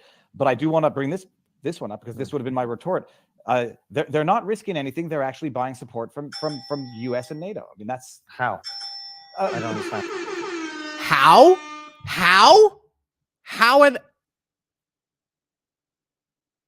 As everybody's brought up, they don't have to do anything, and they get the backup from America. Does he really not understand this? But I do want to bring this one up because this would have been my retort. Again, the countries are not risking anything. They are buying the support of the U.S. oligarchy. They're not risking anything. They're actually buying support from U.S. and NATO. I mean, that's how. I don't understand. How are they buying support? By being on the side of the stronger power for now. I mean, okay, fine. Let's accept that part of it. How are they not risking anything? Bro, you what? What do you think they are risking? What do you think they are risking? Danny Phillips says, all those European countries in NATO are baby birds that we have been feeding. I say kick them out of the nest so we can get out of NATO and get out of the UN. Are you talking? Get out of the UN and we'll be just fine. Yeah, I don't like this globalist idea that we all are. I don't like it. I live in America. I love America. I love Americans. And, other people are great too. But in the same way, I care more about my family than I care about any of you. That's not wrong. You should also care way more about your family than you care about me. And you should be way more willing to step in if somebody is aggressing on your family member. Well, yeah, that makes a lot of sense for you to step in. But even if you lived right around here and I was getting robbed, I would not expect any of you to come over and put yourselves in harm's way. A, because it's how is that going to help? And B, why would you put yourself in danger? That's the risk. This guy doesn't know what the hell he's talking about. Monsa, if they do not stop Russia from expanding its borders now, it will not stop after Ukraine. Why do you? I mean, why do you say that? Because you're saying it'll continue, and then first of all, I'm not even at what. So I guess the question then is, at what point does that become a oh yeah, I just saw this. At what point does this become something that we should be worried about? Where, in terms of our own economics and people, so on and so forth. I'm with Dan. I don't really agree with that. I agree with Harley. He said NATO seems pointless to me. Why does U.S. do all of the funding? NATO is a group. Then why aren't all of them funding it too? because it's a lie. It's full of BS. America's doing the same thing as Russia. We're just calling it something else. Facts. Mike says, if U.S. gets out of this war, the rest of the countries will also. Yep. Yeah, he definitely does. But again, how bad was it to live in America when the USSR was around? Because we're talking about a hot war right now. As far as I understood, the war with the USSR was a Cold War. And while neither of those are great, I'd rather have a Cold War than a hot one. For instance, if you don't stop America from taking over Ukraine, America won't stop.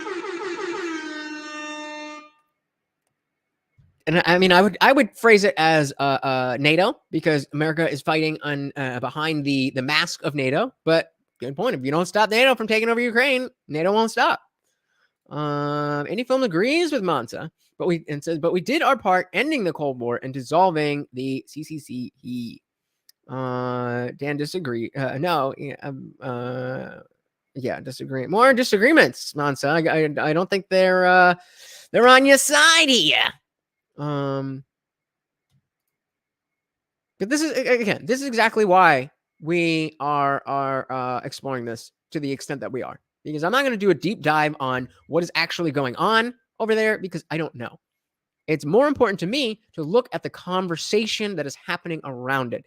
And so we can understand what is valuable to see with just that. So that when the next thing comes up, we have those same ideas on what to look for.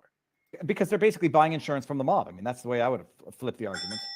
You don't think there's a risk to Finland and Sweden and Latvia, Estonia, and Lithuania Nope. from openly supporting Nope. a country that is in direct confrontation Nope. with Russia? No, because if anything were to happen, America would step in. Oh, no, you mean direct confrontation with Ukraine? With Russia. Well, They're supporting Russia's enemy in a war. Oh. You don't think you guys are all concerned about World War III because America is giving support to Ukraine? Yes, which you are in favor of. Right?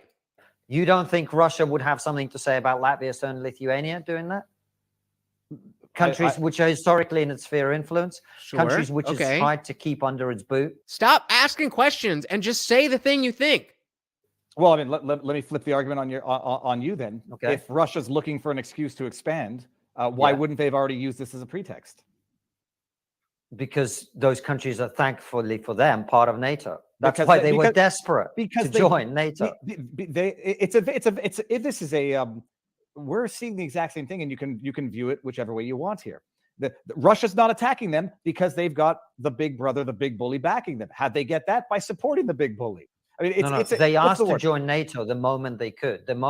Look, none of the countries, What is that? But you need to elaborate on that point.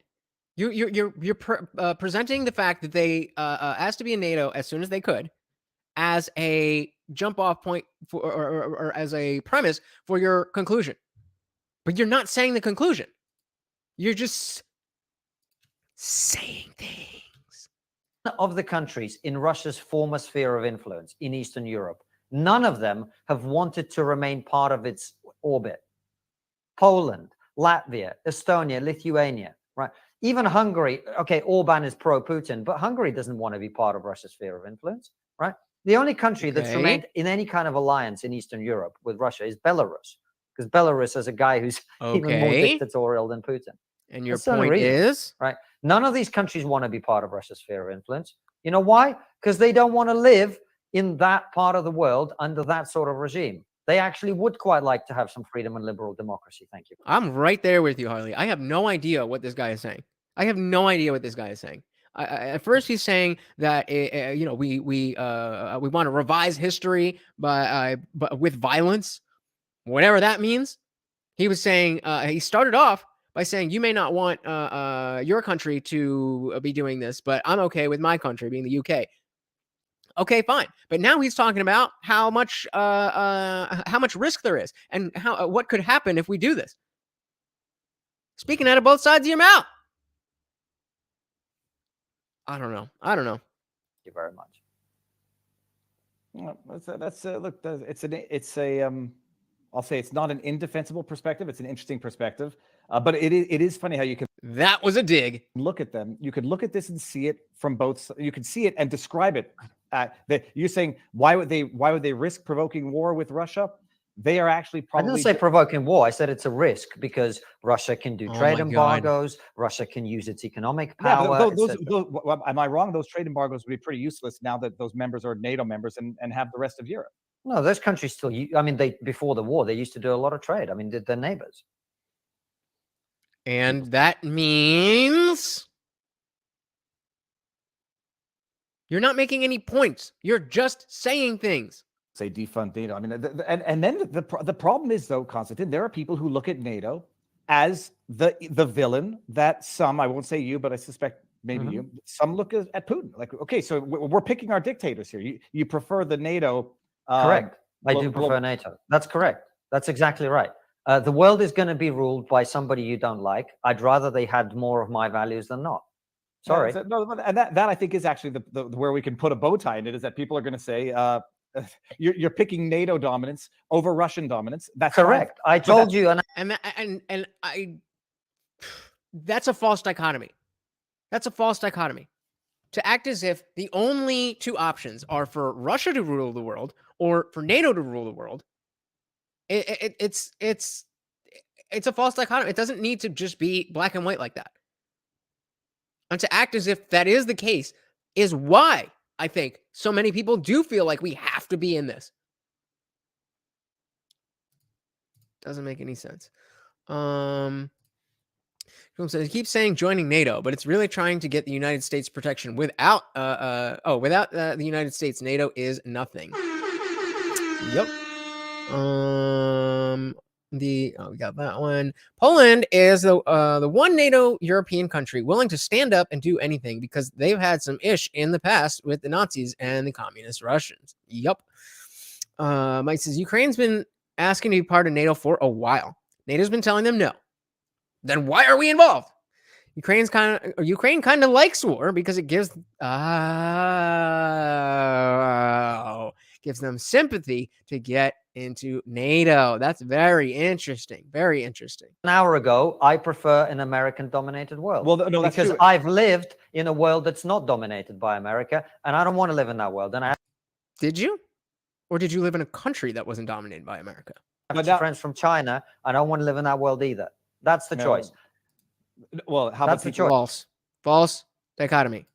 How about people who are going to say that then NATO is the true bully, saying to Russia, you either deal with us dominating you, or die trying, or we'll crush you trying. I mean, why is that not? No one's no. So I want to address this. Harley says his values. Does he really think his values are better? How American of him. Well, first of all, he's not American. He's from the UK, and he grew up didn't grow up, but he was born in Russia and came over to the UK in, I think, his teens or something like that. I think you might have said a little bit earlier. But it absolutely is American to say that our values are better than everywhere else. I have no problem saying that. Or is that what you are saying? That it's very American to say that your values are better than everyone else. No one was. In which case, I completely agree. Crushing Russia. Estonia. I want to back that up 1 second. Oh, come on. Come on. To Russia, you either deal with us dominating you, or die trying, or we'll crush you trying. I mean, why is that not? No one was crushing Russia. Estonia, Latvia, and Lithuania wanted to join NATO. So did Ukraine. No one made Ukrainians pro-Western. Ukrainians were pro-Western. I used to go to. Yeah, but the reason that a country would just randomly be pro-Western is because Western values are better. Ukraine twice a year. And in Ukraine, a decade ago, in fact, 2 decades ago, you know what they used to call, so we didn't have, do you know what's, I don't know if it's the same in Canada, double glazing, what we call double glazing. Do you have that? On donuts? Pause. No, not on donuts. For Windows. Windows. I don't know what you mean, like frosted. Two panes of glass instead of one, which keeps the heat trapped. Okay, right. Fine, yes. Okay, so that is the technology we didn't have in the Soviet Union, right? And in Ukraine, when it first became available, do you know what they called it? They called it Euro windows. When lawns first became available in Ukraine, where you could have a lawn made for your house, they used to call them Euro lawns, because the idea was everything that's from the West is good, right? People in Ukraine wanted to move in a pro-Westward direction from the moment the Soviet Union collapsed. This was not the case in Russia. Okay, but here's the thing, Konstantin. In terms of a country that has, let's just say, Russian values, anything Western is better. That is why they want it. You seem confused by that. But you just said you would rather live in a world that was controlled by American and Western values than Chinese or Russian. So why is it wrong for Ukrainians to also feel exactly the same way? That makes no sense, bro. And it said NATO will not expand 1 inch west of East Germany. America's promise. Sure, we can trust the Americans. Well, you don't have to trust us because we'll blow your brains out. Russia, everything Western is bad and shit and whatever, right? Ukrainians as a country and as a nation, most of them wanted to move in a pro-Western direction. And that is YouTube, I just realized what I said, and that was a general joke. What this is all about. That was what they wanted. No one made them want to be part of NATO. No, NATO didn't come in and drop microchips in their head. Exactly. They just decided on the better way of life. So, and said, you need to move in a westward direction. These countries want to be under our umbrella of protection. Right. They want something from us. Not the other way around. We don't owe anything to them. And it's not, if it were not about violence and it was about, trade stuff, then maybe it'd be a little bit more open. Probably not, but that's a different conversation. Why wouldn't, so because countries want to be under the protection of the most protection, it's now our responsibility to protect them? I bet you a lot of homeless people would prefer to be under the umbrella of a house. I have a house. Does that mean it's now my responsibility to house homeless people? And it's up to us whether you want them to be part of that. Konstantin, let's. Okay, if it's up to us, then I say no. I'll do what I like to do in a debate and say, okay, take for granted your position. Russia is bad and needs to be stopped, and NATO needs to win.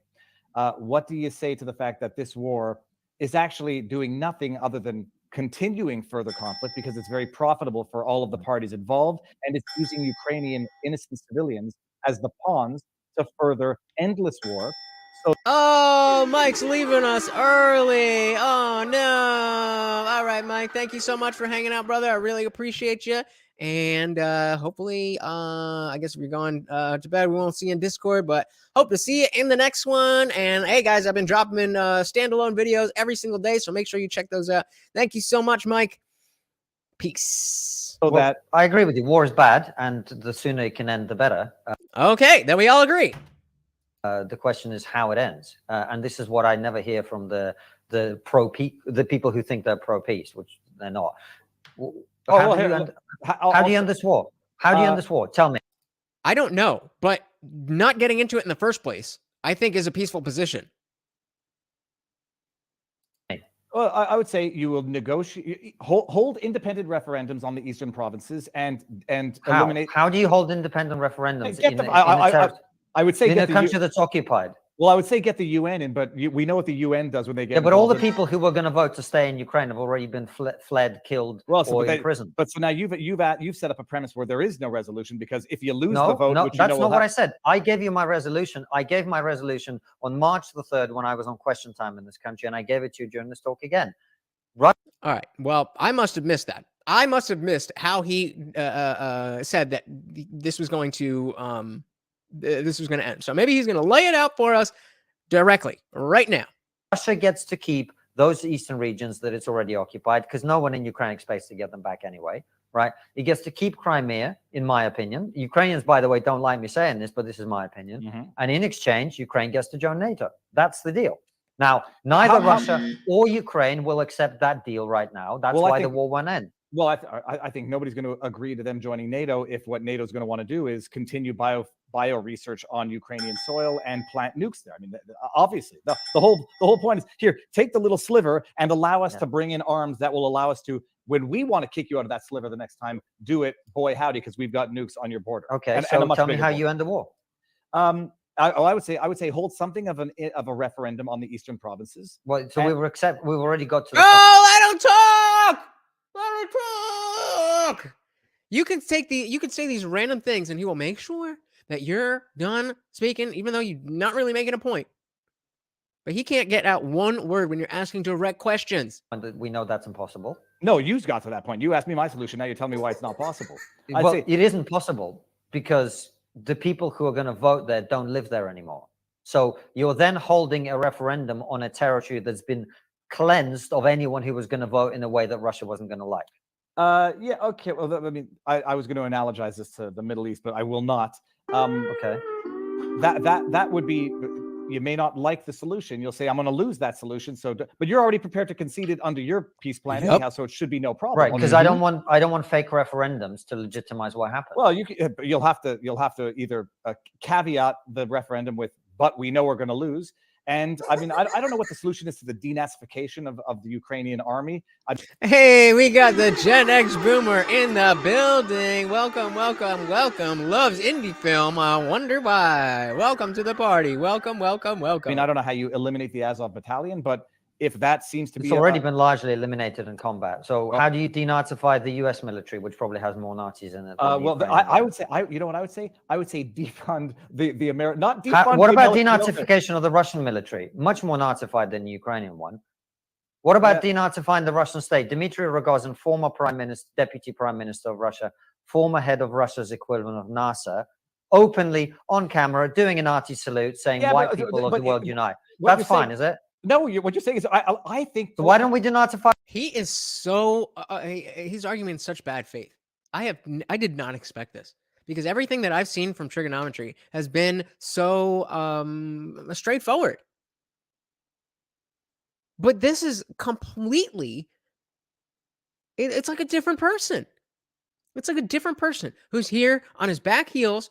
He came in hot, ready to argue about stuff. I know they had some kind of spat on Twitter, but he was like, "Hey, I'm not mad about that."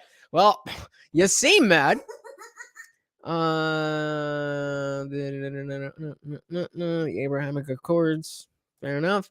Kind of hard to say. Russia has Nazis when Russia was the main force that took down the Nazis. Yep. By Russia, why aren't you so concerned about that? No, I'm saying... No, come on, man. We care about Nazis, right? Let's denazify Russia's military. You asked for the peace plan. My whole point in this is that Ukraine and what Russia, are we going to do about the Russian Nazification program? You know, Konstantin, you know how to resolve this problem? Stop funding Ukraine, the Ukraine war machine, and they'll negotiate their peace. That's how it works. Oh, you mean they'll surrender? Yes. They would. So you're pro, well, that's good. I'm glad we got it because this is the position that all the pro-peace people don't want to say out loud. You're pro forcing Ukraine to surrender. No, we're pro not getting involved, and whatever the hell is going on over there is not our business. If that is the case, that Ukraine surrenders, well, okay. When you try to come onto American soil, or even to NATO soil, then we're having a different conversation. But that's not the conversation we're having. Anyone says the trigonometry guy is out of his wheelhouse, and he's no longer talking about numbers and statistics. He's talking about emotion and passion. Yup. The Nazis are the main force that created to end communism. Is that true? That doesn't sound right. Exactly, Harley. On point. That's fine. That's a perfectly acceptable position. You're straw manning, but I don't care. My point how am I straw manning? Well, because you're saying a thing that isn't what he actually believes. As he is trying to tell you, he didn't even get to finish the sentence. Oh, so you believe this? Like Kathy Newman with the Jordan Peterson debate. So what you're saying is, no, that's not what I'm saying. Listen to it again. Listen to it again. Just Peace people don't want to say out. That's how it works. Oh, you mean they'll surrender? They so that was that's where we left off. That he is saying that we let Ukraine do what they're going to do, get out of there, and likely the conflict will end because they will have to surrender. they would. So you're pro. Surrender. Well, that's good. I'm glad we got it because this is. So he asked the question so they would surrender. Didn't get an answer, and now he's jumping on the answer that he wanted. The position that all the pro-peace people don't want to say out loud. You're pro forcing Ukraine to surrender. That's fine. Well, no, That's I a would- Again, not forcing anyone to do anything. perfectly acceptable position. You're strawmanning, but I don't care. So a perfect analogy would be if there's two people fighting in your neighborhood, you not wanting to get involved, and let's just say they're equally, everybody's equal size. And if you get involved, then now you are part of that fight. That fight is already happening.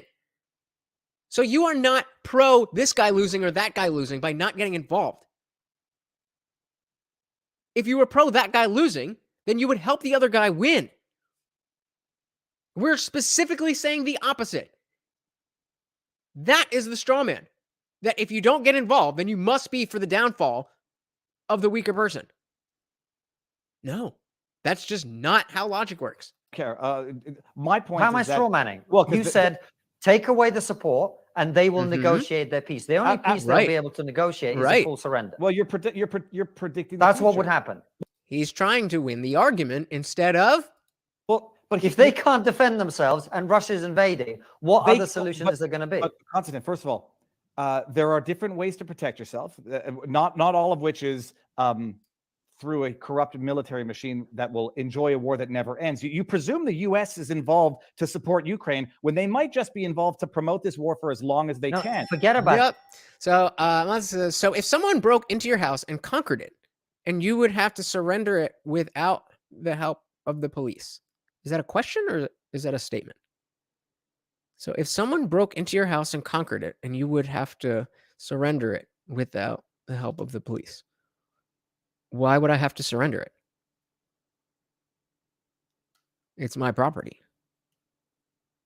We have laws in America. We're not at war with each other. I mean, kind of are. But those are not analogous situations. We already have a plan in place for if somebody tries to break in and steal your home. Why wouldn't the police be involved? And how is that relevant to what we're talking about? I'm just talking about the point that you made, which Well, is my point is this- you said take away the support Right. and let them negotiate their own settlement. Yes. That is equivalent of saying there's a rapist raping a woman. Let's take away her support and protection and let them negotiate their own settlement. What do you think is going to happen? Well, That's not. I mean, I'll take that. If you want to say that that's the analogy, especially, yeah. Again, I'm 5'4". I'm 5'4" and super jacked, right? If I see that happening, yeah, I'll call the police. I'll try to do whatever, and I probably would get physically involved. But if I decided, hey, this is not working out for her, and it's certainly not going to work out for me, unless I have something that can equalize and actually stop him, all that's going to happen is I'm going to get hurt, and she's also going to get hurt. So how does me getting involved actually help it? It doesn't mean that I want her. I'm in favor of her getting of that treatment. That is the definition of a straw man. Gen X Boomer said, Hitler hated juice. Commies come from das Juice. It's why he hated them all along with the usual stuff. Alrighty. Lanza said, it's Ukrainian property and Russia is trying to conquer it. Right? Okay. How is that relevant to within a jurisdiction laws that are already in place and the supervising body would follow those laws? We don't have that situation. Yeah, I mean, unless I'm wrong, I could definitely be wrong. I don't think the analogy matches. That's what would happen. Well, but you set So up you're a not premise- pro-peace, you're No, but- pro-surrender. Konstantin, you set up a straw man that Russia you set up a straw man that Russia is raping Ukraine. I mean, that's exactly what it's doing. That's what it's doing. And others are going to look at this as regional conflict and where it got escalated. What happens in regional conflict? Typically, the regions negotiate it, but what falsifies regional conflict is when outside regions come in and start propping up one party over another, and that exacerbates the problem and makes a regional conflict an international one. Fine. Okay, let's go back to the beginning. Hold on, Konstantin. Is it the West's? See, he just got called out on his straw man. Instead of addressing the fact that he put out BS, instead of saying, okay, what I meant was this. He said, okay, well, let's move on. This is depressing, man. I really thought these people were something. And they're not. They're not. Any film says, Iraq invaded Kuwait. We stepped in and defended Kuwait, pushed Iraq back.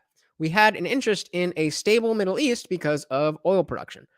Yeah, and I mean, not a great reason for a war, but certainly more than what do we have in Ukraine? A bunch of people in Biden's pocket? So they will have to give it up because they cannot defend it against the bigger gun of Russia. Yes. I still don't understand the analogy.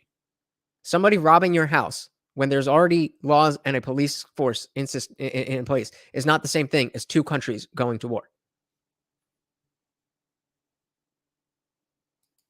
Obligation to get involved in every global conflict where you think one party is raping another. Well, I told you that I was against Iraq, Afghanistan, Syria, but someone would have made... Okay, so then why is this any different? Someone would have made the argument that the Iraqi people are getting raped by Saddam Hussein, so it's up to the West to come in. I mean, you can throw that analogy around everywhere. Hold on. Guys, you know that word they keep using, so you know this is going to be monetized. So if you would like to help out, I would greatly appreciate that. You don't have to, but I would love it. I'm not saying it's our obligation. I'm saying it's in our interests. Coming back to the point. However, let's go back to what you said. Let me stop you there.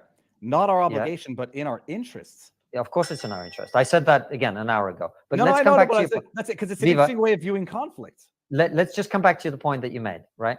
Which is, if we take away the support from the Ukrainians, they will negotiate their own settlement. Now, go back to February 24th of last year.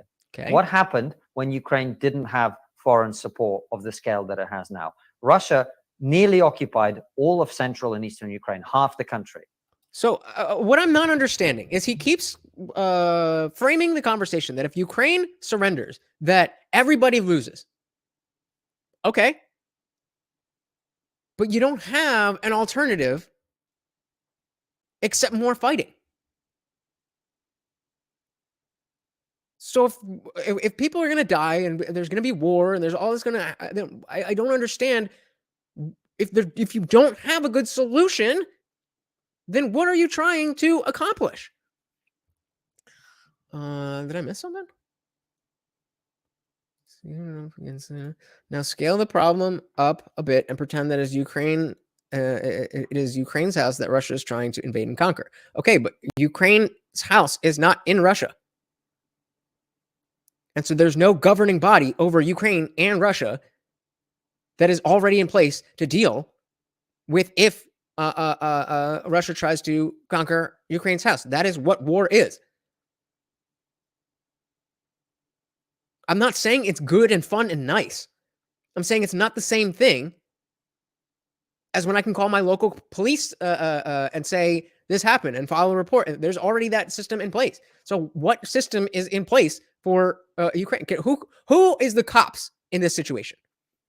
Because you're talking about if my house is going to get conquered and I have no help with the police.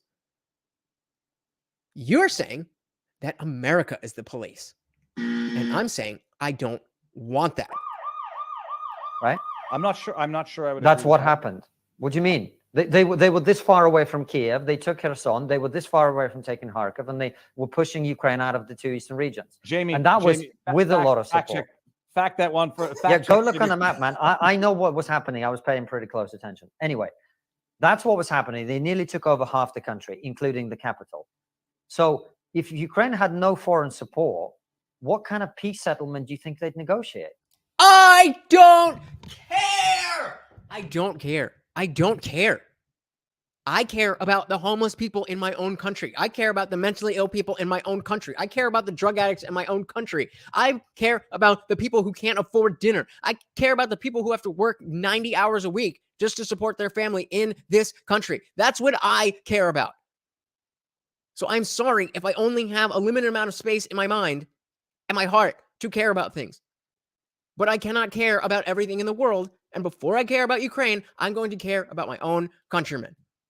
Hey, Andy Phil, thank you so much, brother. Another $5.99 there. Said again, Kuwait involved U.S. interests. Yep, I don't see the interest of the United States in Ukraine. Maybe Biden's interest. Bingo! Hey, we got David Banner in the building. What is good? I was reading the thing. Team America, World Police, America. Yeah. Love that movie. Welcome, brother. Welcome. But Marty.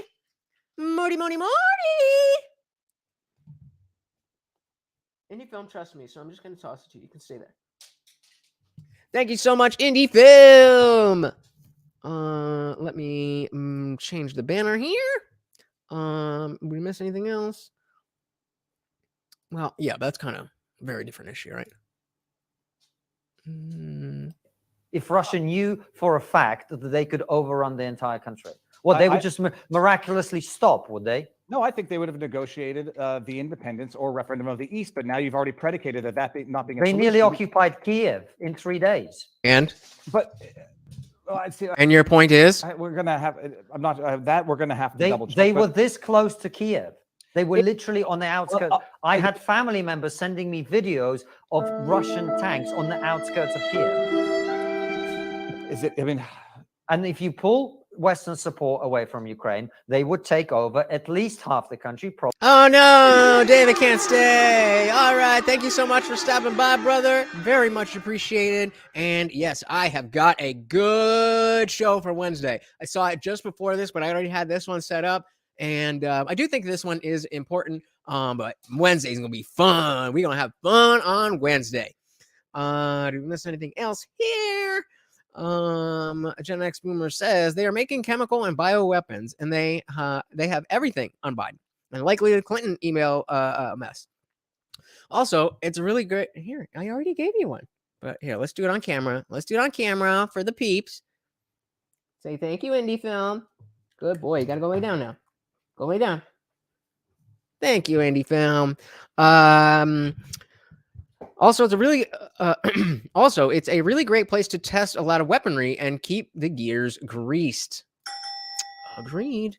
This is California spends $105,000 per homeless person. Do you really think they want to fix that problem? Nope. Yep. All right. Thank you. Probably all of it, if they could. Install their puppet government with your friend Victor Medvedchuk, and everything would be fine. Man. If Straw that's man. what you want, Straw man. I wish you would just say it. Because I have no problem with people having that position. Ooh. I genuinely don't. I just don't like dishonesty. I hope you guys can see what's happening here. I hope you guys can see how much and Viva has just stopped. He's like, oh, okay, I see what you're doing. You're gonna do this. Go ahead, because he knows. Just like when I was debating Henry. For those of you who've been here that long, I knew very quickly that was not going to be a fruitful conversation between the two of us.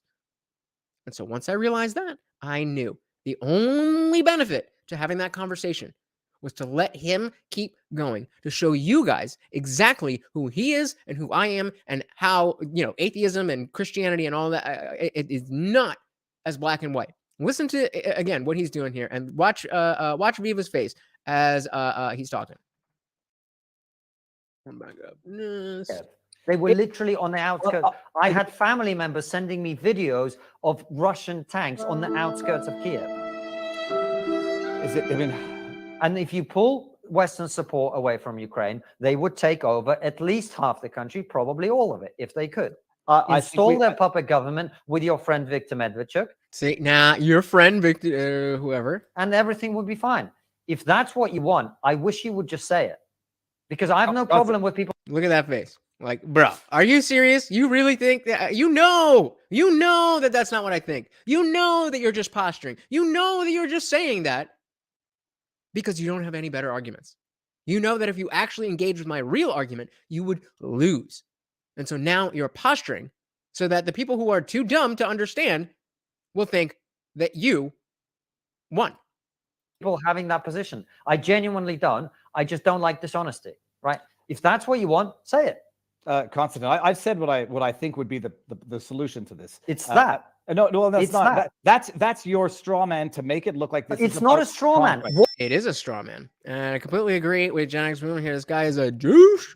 He was a very genuine guy and open to opposing views and a lawyer. He is not acting in bad faith. Konstantin, though, definitely is. What would happen to Ukraine if it didn't have Western support? We saw that in the first days of the invasion. Half of it would be occupied. That's what we saw. I'll fundamentally disagree, but it's an impossible thing to answer. What would happen if the dispute appears to be over the eastern region? Right. If it were Russians' intent to take so over, why did they try to occupy Kiev? Why did they occupy Kherson? Why did they occupy Zaporozhye? Why did they try to occupy Kharkiv? None of these cities in the eastern regions. These are the biggest cities in Ukraine. Why did they try to occupy all of them? Why did that happen? Well, you're. Why did they try to capture Zelensky? Why did they want to capture Zelensky? That's a much different question. But you're asking why, which presupposes the that. So that would be one matter of fact question as to whether or not it is. Well, then you need to go and look up the facts, my friend, because that's what they did in the first days of the. This is dirty. This is dirty. This is some leftist type BS.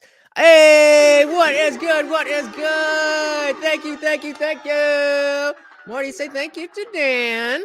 One more from Morty. Thank you.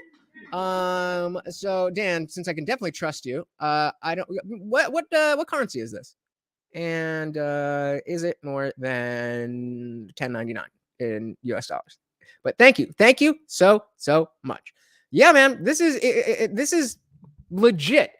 Convoluted is an amazing word for this, because one person is acting in good faith, as we can see, and one person is not. But thankfully, Viva is willing to let this continue so that we can see it, so that when we get in these types of conversations, we don't get swindled. Invasion. Okay. They remember Bucha, where all those massacres happened that people like to talk about, right? Yep. That is on the outskirts of Kiev. Gostomel, the airport that they tried to take, is on the outskirts of Kiev. All of these places, they tried to take the capital in the first days of the war. Well, do you remember that massive convoy that got stuck on the road? Yeah. That convoy was going from Belarus to Kiev to take the capital. That's what they were trying to do. Well, they took Kherson in the south. They got some local traitors to help. That is not part of the eastern regions. What about Kharkiv? Again, not part of the eastern regions. They were this close to taking it. No freedoms. Thank you, brother. You might be. I mean, for the sake of argument, it's an interesting tactic, confounding taking strategic points of interest in the conflict in the context of a conflict versus taking the entire country. So why would they take an airport? I presume it's so that they can secure the capital, Kiev. It's in the center. No, but I understand. Thank you again, Dan, for the American 245, and it's Danish. What is it? Danish krone. Very cool. Very cool. Thank you. Oh, but I think we disagree on that as a matter of fact. I don't think at any. What do you mean we disagree on it as a matter of fact? That my understanding is not that at any point that Russia was trying to take Kiev. Well, then you need to do more research. Okay, but and if I'm wrong, that's where the internet will say Viva was wrong as a matter of fact. Konstantin was right as a matter of fact. All right. Now with that said, winding down here. I think we've not milked, but rather. Dude, we've overrun by half an hour, and I wish we had more time because I'd happily chat to you about this for hours. So let's end on an optimistic note. Is the West in a state of free fall for freedom of speech, freedom of thoughts? What is the state of England, the UK right now? I mean, it looks worse. It looks like shit. I mean, we've seen what happened with Count Dankula. We've seen people seem to be ushering in censorship. People seem to be ushering in absolute denial of basic science. They seem to be ushering in the world that you grew up in, that you left. What is your optimism, if any, for the state of? Well, the world that I left is even worse, as we've talked about. In Russia, people are getting arrested for protesting as a single. So initially they would go out with a placard saying peace or something. They'd get arrested. Then they would go out with no placard, just hand their hands up. They'd get arrested for that. You get arrested in Russia and put in prison for 10 years for saying, for calling the war a war. So the world is all in a bad way, in my opinion. Am I concerned about what's happening in the West? Yes. That's why I, like you and like many other people, are trying to improve the West from the inside. But that's not the inside. Ukraine is not inside the West. That's not at all what you're talking about. That's not anything that you just argued for the last hour.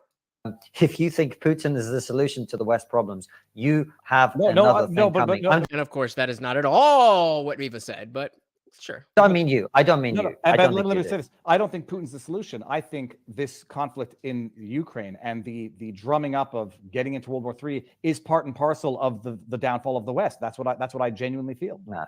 The two countries that have benefited the most from this conflict are China and the United States, and the two countries that have lost the most from this conflict are Russia and Ukraine. Absolutely. I just realized, Dan, I just wanted to make sure I wasn't, saying like, oh, did you give me enough? I just wanted to know who to put the sponsor, whether it's 1 cent or $1 million. Any donation is very, very, very much appreciated. So thank you very much. Just want to clear that up. So this is not beneficial to the West. I think in some ways it will actually help. Not that it's a good thing. I'm not for this war being in place or continuing, but it's not going to end anytime soon.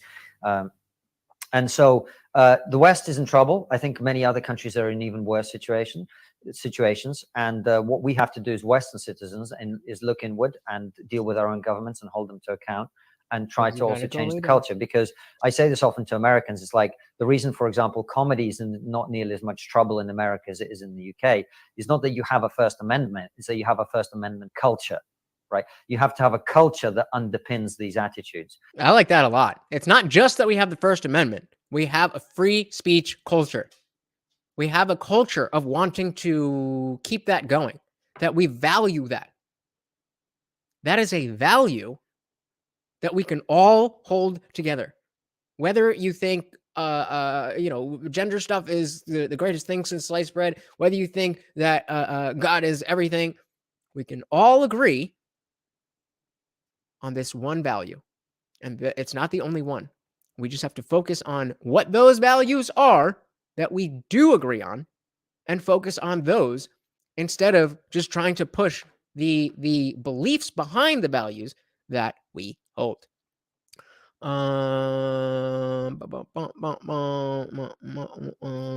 Gen X Boomer says, by the way, you know why we are still living the blue pill life?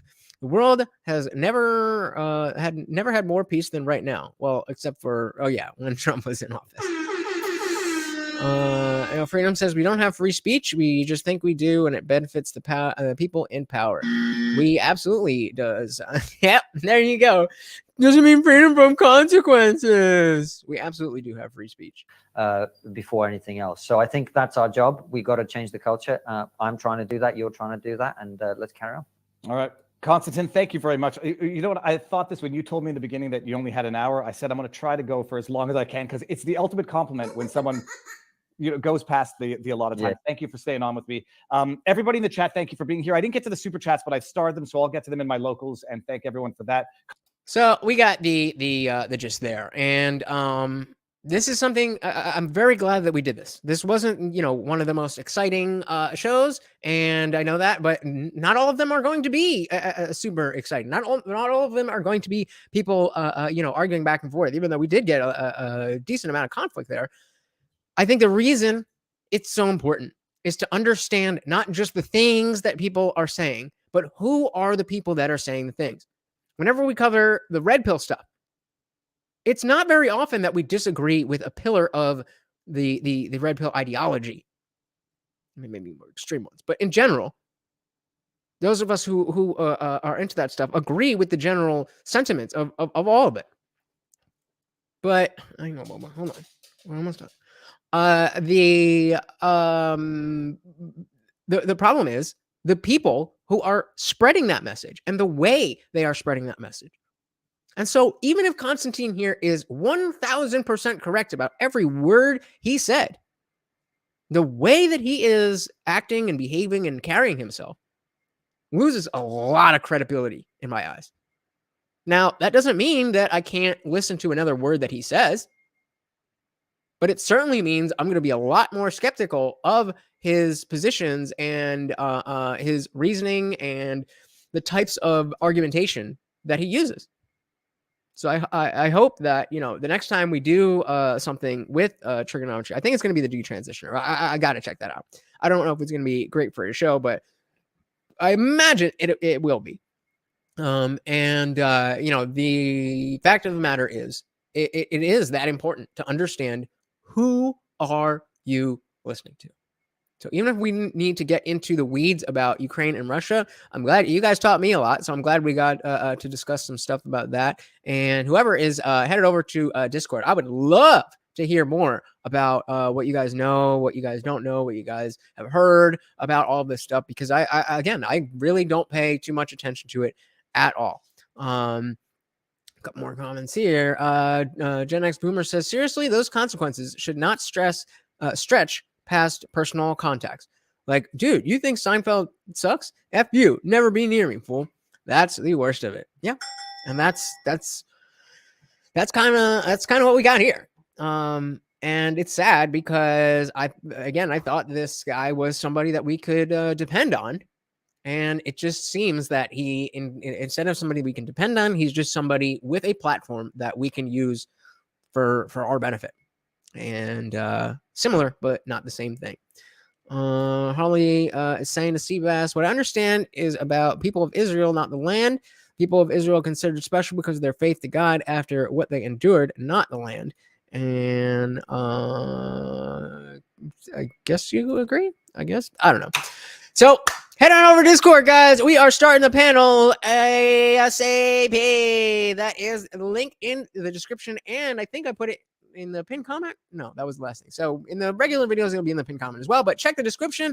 The link is there. It is free for right now, guys. We are growing, and I am not joking about eventually turning this into a paywall thing. So if you join while it's free, you are in there forever. You have a lifetime free subscription. Every other person is going to have to pay monthly to be part of our community. Let that sink in. It's going to be, y'all are here. You know what it is. So come through. Thank you so much for hanging out, guys. All of you were awesome. Dan, No Freedoms, Gen X Boomer, Harley, Seabass, No Freedoms in the building. Indie Film was up here. Maybe he left. Kelly Green in the building. All of you guys. And especially thank you to those who donated to the stream. I love you guys so much. I hope, we're all going to die one day. That's okay. That doesn't disqualify you from being in the Discord. So you can join, and then when you die like the rest of us, you just won't be active anymore. So on that note, hope you guys enjoyed the party. I have been your host, Lutch, aka the Indian Jesus, here to resurrect the second coming of common sense. Until next time, guys. Oh, I didn't get this ready. Until next time, guys, I am out of here. Peace.